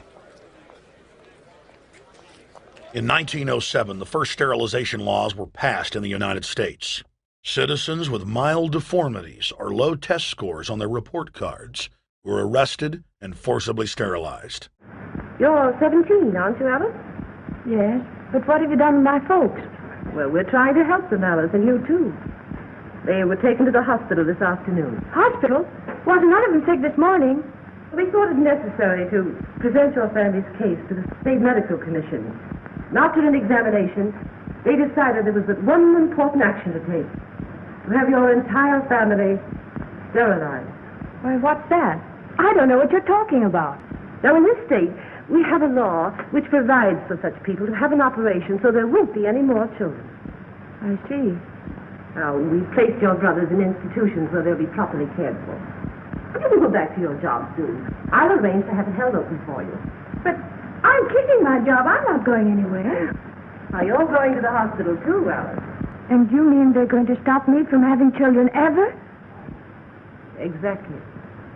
I'm all right, I tell you. I won't go to any hospital. We don't want any trouble with you, young woman. If you refuse to go, the officer here will take you by force. In 1910, the U.S. Eugenics Record Office was set up. By then, the British had created the first network of social workers, expressly to serve as spies and enforcers of the eugenics race cult that was rapidly taking control of Western society. The social workers would decide who would have their children taken away, who would be sterilized, and in some cases, who would be quietly murdered.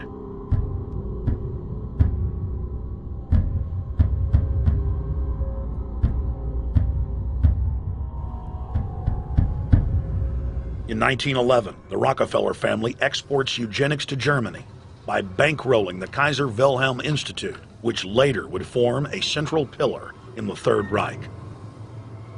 At the 1912 International Eugenics Conference in London, eugenics becomes an international craze and gains superstar status.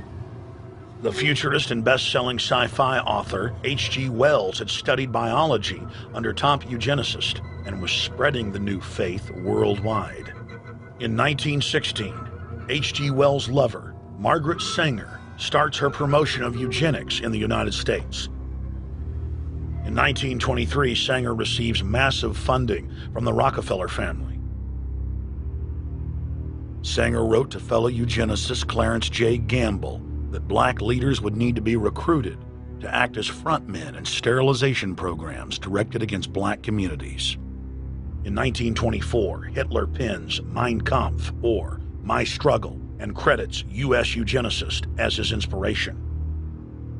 Hitler even wrote a fan letter to American eugenicist and conservationist Madison Grant, calling his race-based book, The Passing of the Great Race, his Bible.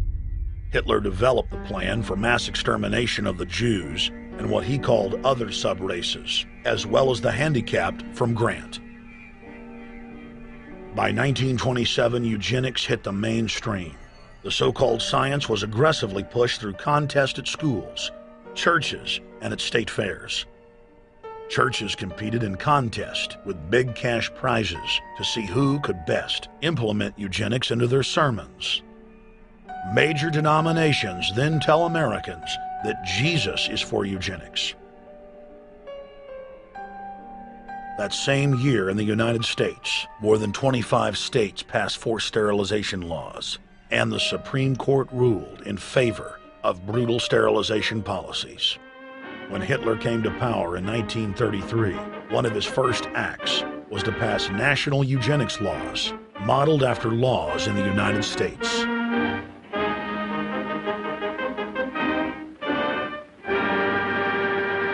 The 1934 film Tomorrow's Children brought the eugenics agenda to the silver screen in the United States. In the case of Miss Mason, I can see no reason for the operation that's been recommended. The girl is perfectly normal. She's hard-working and has a good reputation. Do you know anything about her family background? Oh, yes, Your Honor, I do. There are several other children, aren't there? Yes. What is their condition? One is a cripple. Two others might be classed as feeble-minded. Isn't the oldest son in jail? Oh, yes, I believe so. And knowing all that, you still contend that this girl should be allowed to bring more people like that into the world? She's sound, Your Honor. She's not anything like the rest. Surely she should be given a chance to work out her own salvation. I can't agree with you, Doctor. Suppose she is normal. The chances are that her children will inherit the family taint. Isn't that possible? But, Your Honor, I'm sorry, Doctor. 3 generations of unfit are enough. Petition not allowed. By 1936, Germany had become the world leader in eugenics for taking effective actions to sterilize and euthanize hundreds of thousands of victims. The big 3 of American eugenics, Davenport, Laughlin, and Goethe, were dispatched by the Rockefellers to Germany, where they advised the Nazis on the fine-tuning of their extermination system. With the strong support of the U.S. and England, Germany had gone over the edge, and tens of millions would pay with their lives. At the end of the war, the Allies protected from prosecution the very Nazi scientist that had tortured thousands of people to death. The Nazi brand of eugenics had embarrassed the elites, but they had no intention of stopping their plans. The Allies literally fought with each other over who would get top Nazi eugenicist. It didn't matter if the SS doctors had tortured tens of thousands to death. They were free to go. The Angel of Death, Joseph Mengele, and his boss, Ottmar von Verscher, were not prosecuted, and von Verscher even continued his work in Germany after the war. Eugenicists were angry that their great work had been exposed. They then scrambled to camouflage their agenda. Eugenics Quarterly became Social Biology. The American Birth Control League became Planned Parenthood. New terms like transhumanism, population control, sustainability, conservation, and environmentalism replaced racial hygiene and social Darwinism. Many eugenicists of the previous period engaged in what they called crypto-eugenics. Purposefully taking their eugenics beliefs underground, they became highly respected anthropologists, biologists, and geneticists in the post-war world.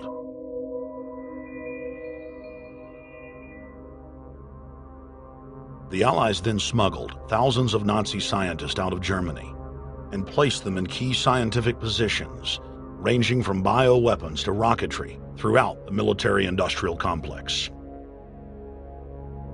The founder of IBM was a devout follower of Hitler. Thomas J. Watson had supplied his punch card computers and IBM technicians to the Nazis for use in the death camps. Tattoos on camp victims were IBM human identification numbers, which fed into the computers. IBM had used similar punch card systems as early as 1928 in a Jamaican race mixing study. The first real computers were literally invented by a eugenicist for eugenics. UN chieftain and unrepentant eugenicist Julian Huxley argued that since the leaders of eugenics had founded the environmental and conservation movements, that they should be used as vehicles in the formation of a world government.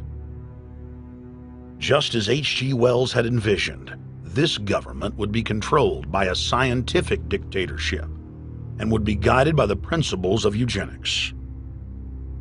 Huxley created the World Wildlife Fund with Bilderberg founder and former SS officer Prince Bernhard of the Netherlands and Prince Philip of England. In the event that I am reincarnated, I would like to return as a deadly virus in order to contribute something to solve overpopulation. Prince Philip, reported by Deutsche Presseagentur DPA, August 1988. Aldous Huxley, author of Brave New World and brother of Julian Huxley, gave a speech at Berkeley in 1962, shortly before his death. He admitted that his best-selling book, Brave New World, written in 1932, was based not on fiction, but on what the elite were actually planning to implement. And here I would like briefly to compare the parable of Brave New World with another parable which was put forth more recently in George Orwell's book 1984.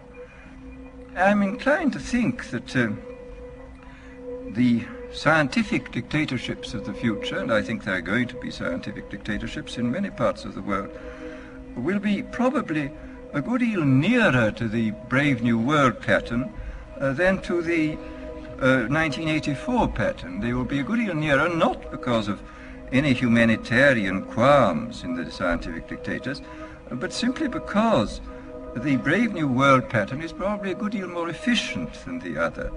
That if you can get people to consent to the state of affairs in which they are living, the state of servitude, the state of being, well, it seems to me that the nature of the ultimate revolution with which we are now faced is precisely this, that we are in process of developing a whole series of techniques which will enable the controlling oligarchy, who have always existed and presumably always will exist, to get people actually to love their servitude.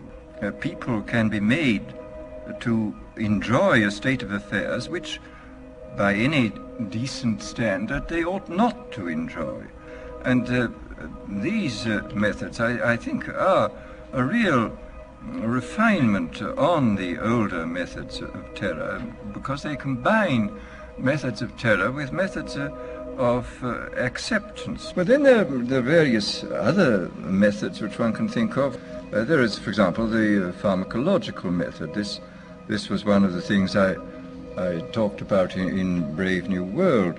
And the result would be that I mean, you can imagine a euphoric which would make people thoroughly happy even in the most abominable circumstances. I mean, these things are possible.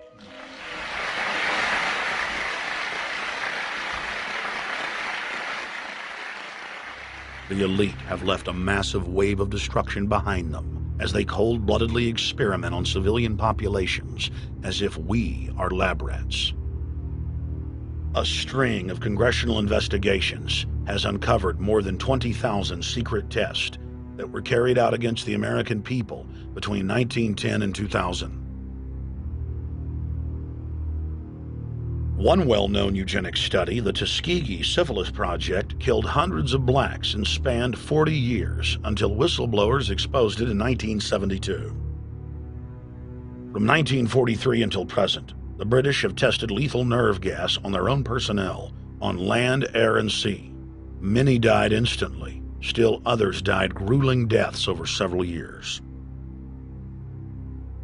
The federal government commissioned secret radiation experiments on thousands of non-consenting patients. Hundreds of hospitals in the U.S. injected healthy men, women, and children with uranium and plutonium at dosage levels ranging from non-therapeutic to lethal, killing many of the test subjects. Pregnant wives of GIs were given vitamins by base doctors that actually consisted of highly radioactive uranium-239 and plutonium-241, resulting in violent miscarriages and the death of the mothers.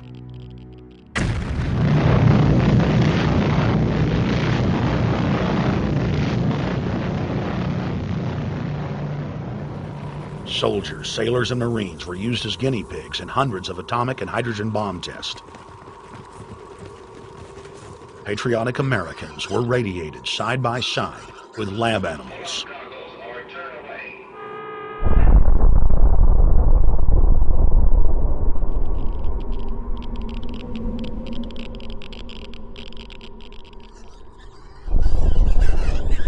Pilots were forced to repeatedly fly through mushroom clouds of DNA-destroying radiation.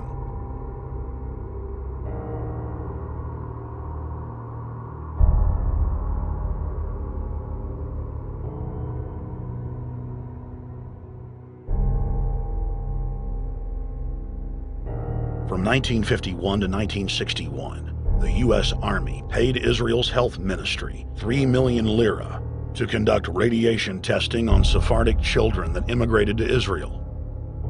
The government-run public schools would tell the children that they were going to get a medical checkup and that they were receiving an X-ray.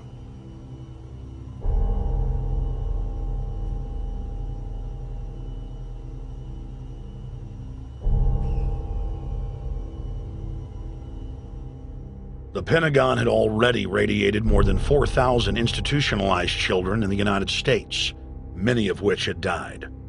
More than 110,000 of the darker-skinned Jews were given 35,000 times the maximum dose of X-rays to the head repeatedly. Many of the children died within months. All of them lost their hair. Some still live today and endure excruciating health problems. The covert testing of chemical, biological, and radiological agents on unsuspecting populations continues worldwide today. From 1940 to 1979, the vast majority of the British population was sprayed by aircraft more than 2,000 times with deadly chemicals and microorganisms without ever being told. In 1968, the Pentagon tested a deadly bioweapon on New York subways and placed personnel in local hospitals to monitor the effects. Aggressive sterilization of men and women continued in many states until the mid-1980s. The United States and England are currently testing pesticides and highly toxic experimental drugs on tens of thousands of healthy foster children, many of which die as a result of the experiments. Prisons across the nation have forced inmates to participate in grisly experiments, ranging from pesticide studies to having tablets of dioxin sewn into their backs. Gradually, by selective breeding, the congenital differences between rulers and ruled will increase until they become almost different species. a revolt of the plebs would become as unthinkable as an organized insurrection of sheep against the practice of eating mutton. Bertrand Russell. H.G. Wells, Aldous Huxley, Bertrand Russell, and hundreds of other eugenicists constantly bragged about how the establishment believed themselves to be a separate, more advanced species than the common man. Top eugenicists were bold enough to admit that their real goal was not improving the heredity of the commoner, but to further dumb them down so that they could be more manageable. Nobel Prize winner Russell wrote at length about how vaccinations filled with mercury and other brain-damaging compounds would induce partial chemical lobotomies and develop a servile zombie population. Diet, injections, and injunctions will combine from a very early age to produce the sort of character and the sort of beliefs that the authorities consider desirable, and any serious criticism of the powers that be will become psychologically impossible. Bertrand Russell. Over 100 years ago, eugenicist social planners said that they'd use mind-altering drugs to control the population. By 2007, more than 20% of the U.S. population were on some type of prescription antidepressant. But in the case of foster children, a sector where the state has total control, at least 2/3 are forced to take a cocktail made up of, on average, 7 psychotropic drugs. Chairman of the Texas Society of Psychiatric Physicians, Joe Burkett, testified before the State House Select Committee hearing on psychotropic drugs in foster care and shocked the public when he said that 2/3 of foster children in Texas had been placed on psychiatric drugs because they were very, very sick from a bad gene pool. A lot of these kids come from bad gene pools. They don't have stable parents making good decisions. Besides the gene pools, they've then been traumatized by abuse, neglect, and problems, and then they've been traumatized by separation, and all those things predispose to mental illness. The Western world is now implementing eugenics pre-crime policies. Fetuses are now being pre-screened according to family histories of crime. From Portland, Oregon to London, England, Child Protective Services are enrolling newborn children into criminal databases at birth and forcing them to attend probation hearings at age 2. The overlords of scientific dictatorship are ruthlessly prosecuting a war on our most defenseless. In December of 1974, the U.S. government made third world population reduction a central national security issue. The operation plan, titled National Security Study Memorandum 200, was simply a regurgitation of the British Commission on Population created by King George VI of England in 1944. Which openly stated that populous third world nations posed a threat to the international elite's monopoly of global power. The Kissinger-authored U.S. plan targeted 13 key countries where massive population reduction was called for. Kissinger recommended that IMF and World Bank loans be given on condition that nations initiate aggressive population control programs, such as sterilization. Kissinger also recommended that food be used as a weapon, and that instigating wars was also a helpful tool in reducing population. In 1972, the Nixon White House also implemented a eugenics policy which was directed by George Herbert Walker Bush, then United States Ambassador to the United Nations. Bush advised China on the formulation of their one-child policy and directed the federal government to forcibly sterilize more than 40% of Native American women on reservations. The Bilderberg-dominated Club of Rome advocated environmentalism as the best front to implement population reduction. Western populations would accept serfdom if it was packaged as saving the earth.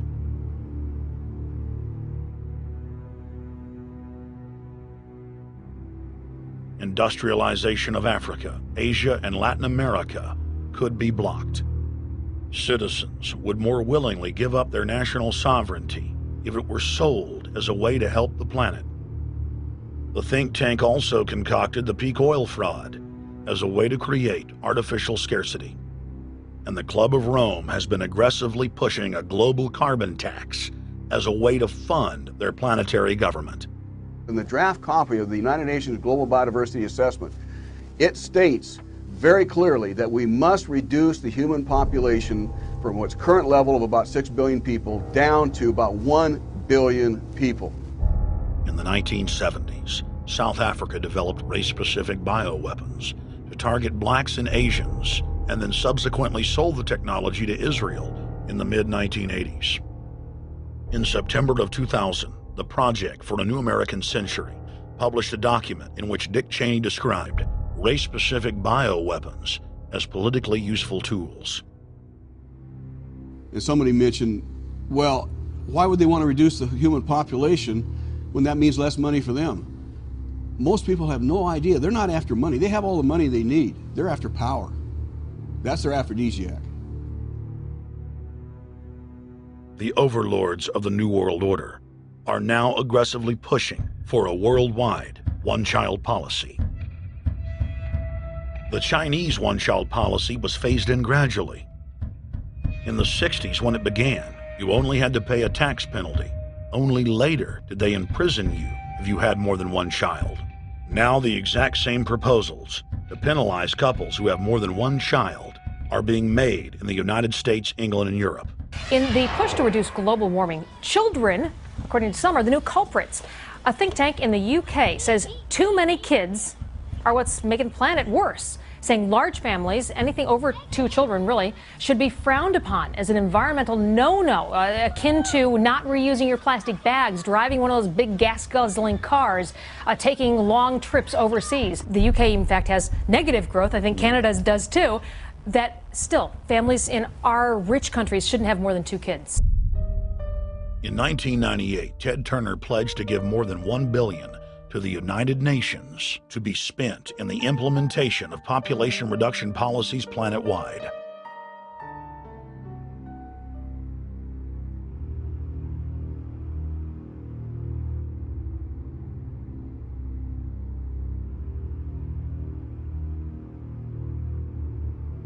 In 1999, the Bill and Melinda Gates Foundation gave $2.2 billion to Planned Parenthood, the United Nations Population Fund, and other population reduction groups.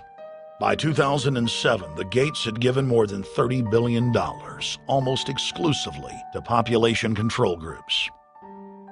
The controlled corporate press cynically reported that the Gates were giving the money to help third world children. Bill and Melinda Gates were dethroned as the world's most generous philanthropists when their friend and fellow population reduction enthusiast, Warren Buffett, gave $37 billion to fund an army of population control groups. And I actually think the world will be much better when there's only 10 or 20% of us left. Dr. Eric Pianka. Prominent University of Texas biologist Dr. Eric Pianka, while receiving an award from the Texas Academy of Science, said that the worldwide AIDS pandemic was, quote, no good, it's too slow, and went on to laud the virtues of Ebola because it would kill 90% of the world population quickly. When his statements erupted into a national controversy, his graduate students defended him, stating that Pianka was too conservative and that all humans should be killed. But most frightening was the fact that in a crowd of over 1,000 prominent scientists, local newspapers reported that 95% of those in attendance gave Pianka sustained standing ovations every time he extolled the virtues of mass-culling microbes and man's destruction.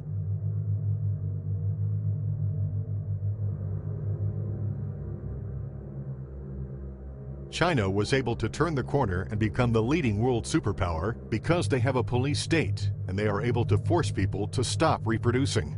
Dr. Eric R. Pianka. The eugenics movement has now shaken off much of its Nazi baggage and is using people's legitimate concern about the environment as a cloak to conceal their real agenda.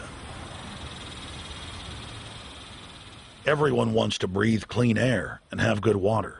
But the controllers of the environmental movement have done nothing but co-opt people's concerns and parlay it into support for global policies that further destabilize the third world and create untold misery. Phony environmental and conservation groups are now the biggest private landowners in the world. They lobby government to take property away from local populations, only to develop it themselves later. When the U.S. military dumps millions of gallons of nerve gas on the east coast of the U.S., they don't say a word. Thousands of companies are creating transgenetic cross-species hybrids, splicing plants, animals, and insects, and releasing the new organisms into the global biosphere, vandalizing the very genetic code of the planet. And large environmental organizations do nothing. The corporate elite of the planet intensified their push for a global taxation system with a year-long build-up to the Live Earth hysteria held on July 7th, 2007 on 7 continents. World leaders announced that saving the Earth was the new organizing principle for humanity and hailed it as the planet's new religion. They claimed that CO2, which plants breathe, was killing the Earth, and that we must reduce the number of children we have to curtail our carbon footprint. Countries across the world marked the day by passing new carbon tax schemes and raising taxes on gasoline, natural gas, and electricity. It is a scientific fact that the sun is the main driver of planetary climate, and the measurements are clear.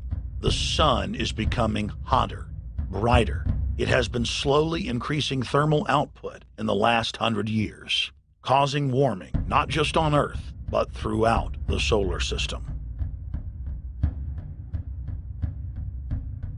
But the scientific facts and even the order of the planets didn't matter to one of the chief organizers of Live Earth, David Mayer de Rothschild, heir to the British arm of the Rothschild fortune, when we spoke to him. When I called Rothschild on the order of the planets, he just laughed, thinking the audience wouldn't get it.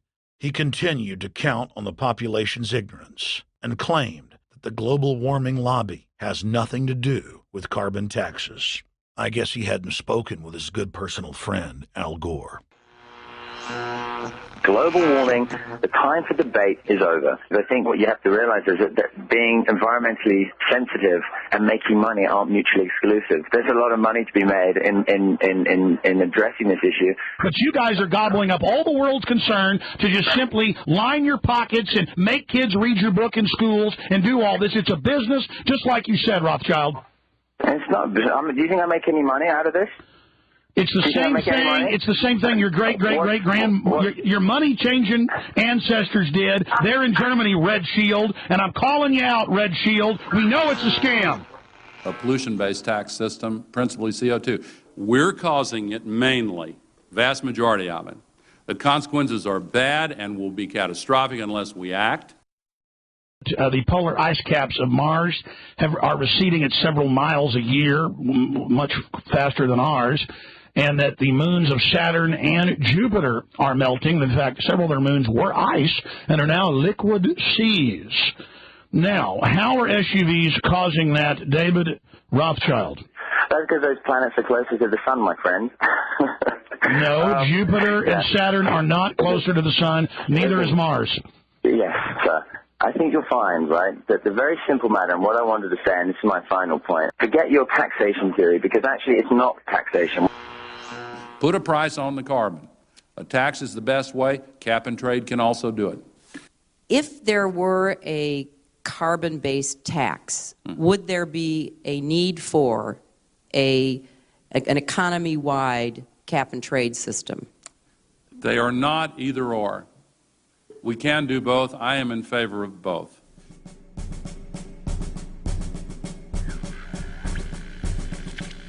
The architects of the New World Order are in a race to complete the structure of world government so they can suppress the independent development of technologies that threaten their monopoly of power, while at the same time steering new developments in the direction the architects chart for humanity. The technocrats call their governing system the final revolution because in the past, empires were enforced militarily. Now enforcement is primarily psychological and economic, and society itself is a construct of the elite who operate outside the controlled paradigm and control the civilization within, just as a child maintains the environment of a fish tank.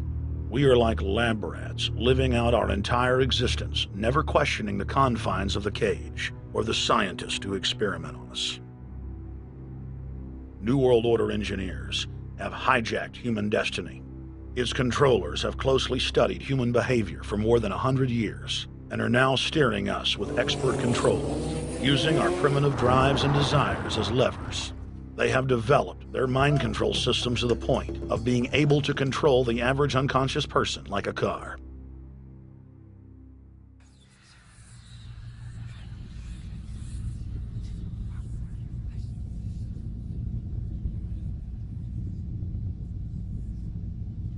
Eugenics dominated the 20th century. Its ruthless spirit has now metastasized into the fields of genetics, nanotech, and robotics. But that's not surprising. From their inception, all three disciplines have been dominated by eugenicists. The billionaire founder of Sun Microsystems, Bill Joy, courageously went public in 2000 to warn of a cancerous consensus among the technocratic elite that at best humanity would be completely enslaved by the year 2030, and at worst, mass extermination of everyone but the elite would take place. A who's who of the techno-elite are members of what is known as the transhumanist or post-humanist movement. Many of its adherents see only the beneficial aspects of technology's exponential rise, like bringing sight to the blind, sound to the deaf, and longer life for all. But what many of them don't know is that master eugenicist Julian Huxley founded transhumanism, and that society's controllers openly admit that the new system is designed to progress into absolute tyranny.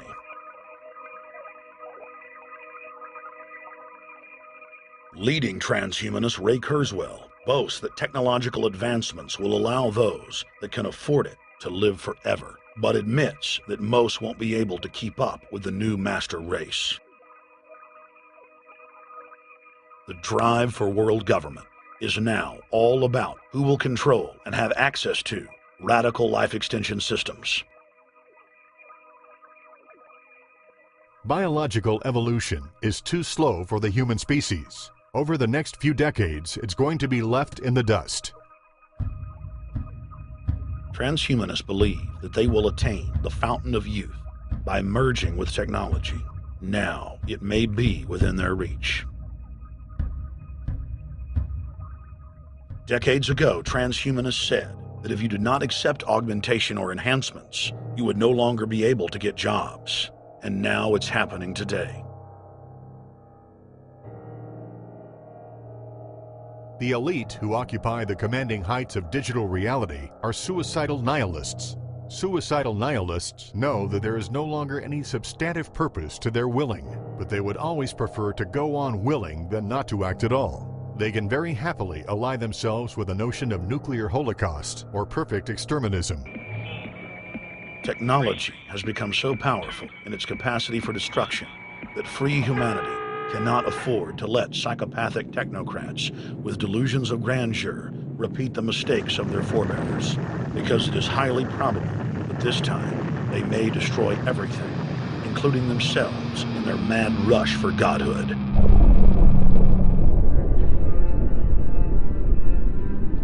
In this film, we have chronicled the Overlord's bloody orgy of experimentation, which already claimed the lives of more than 150 million people in the 20th century. And now, they are promising to deliver an invincible tyranny that will dwarf their past exploits. In the days of World War II, there were sovereign nations and armies to stand against Hitler's final solution. Once world government is in place, no one will be able to stop the New World Order's plans for global population reduction. For those immune to psychological programming, hundreds of FEMA camps have already been built throughout the United States. In their quest for population reduction, no method is off the table.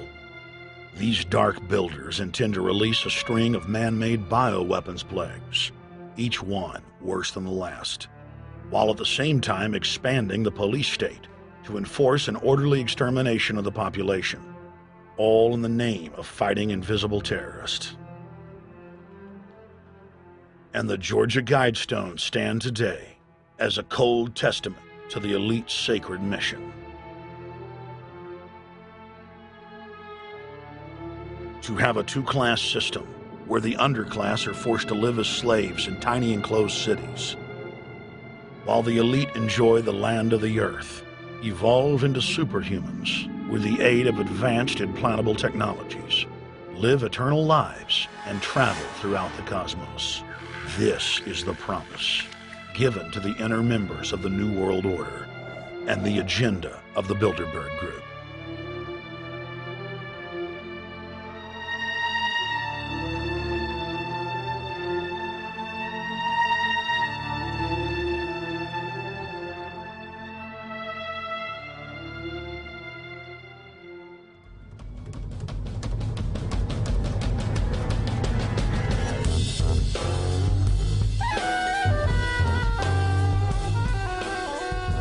In 2007, Jim Tucker continued his 30-year quest to expose the globalist by traveling to Istanbul, Turkey, the site of Bilderberg, 2007.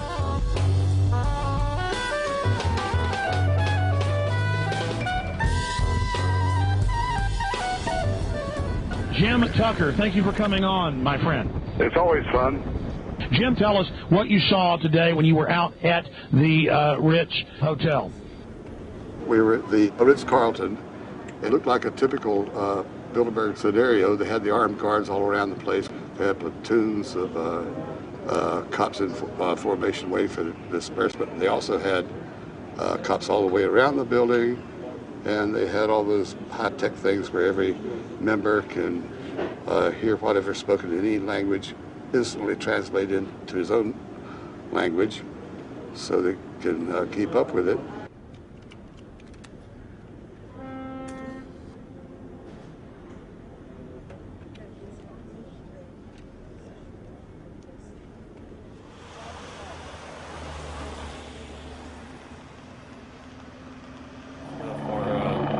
spot like that, I'm doing the same thing for American Free Press.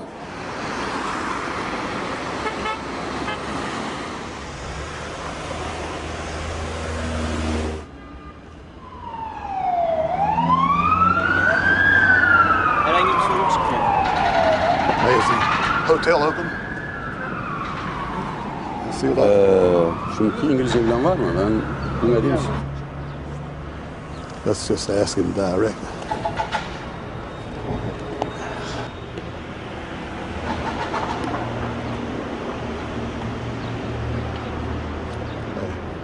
Is Bilderberg meeting here this weekend? You can look this way. We had my two personal cops following me today. I was not aware of it because my nose is always sticking to the camera and my jaws are always flapping. But the TV crew said those guys are going to follow you. And their car followed us out to the hotel. Then they identified the two cops in plain clothes, not business suits, but sport shirts and so forth. Yeah. That's the car that's been on our ass? Yeah. I want to photograph him? Yeah. You are, aren't you? Well, they're very likely Bilderberg boys.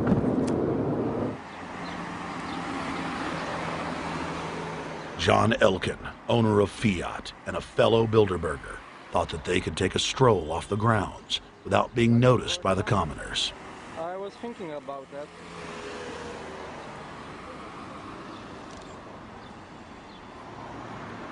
This Bilderberg attendee sneered at our camera.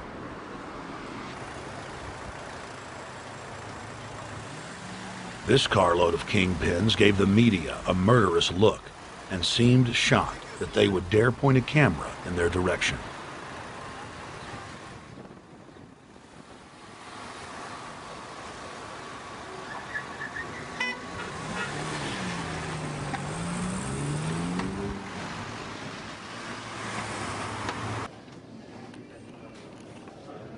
In 2007, the Bilderberg Group received the heaviest global coverage in its history. Jim Tucker witnessed press conferences attended by hundreds of members of the media and a new generation of info warriors, like reporter Paul Dornanu of Romania, are tracking the elite, no matter where they hide. Expunem acest grup Bilderberg. Now, Jim, my governor, Rick Perry, it's in the front of the Dallas Morning News. The headline reads, Texas Governor Rick Perry to attend Bilderberg. What does it mean to have the governor of Texas in the Dallas Morning News just admitting he's going to Bilderberg Group? It means he's a potential president, even as the obscure governor of Arkansas, Bill Clinton, lost his virginity at the Bilderberg meeting in Baden-Baden, Germany in 1991, and he's elected president the following year. Now, if he goes nowhere in a run for the White House in the years ahead, they'll drop him like an old shoe. They do that often, but officially, Bilderberg considers Governor Rick Perry a potential president of the United States. Yes, it's a violation of the Logan Act, for which Bill Clinton's White House was fined $300,000, which means the taxpayers paid it. When Perry returned to Texas from Istanbul, we were determined to hold him accountable for his treasonous actions.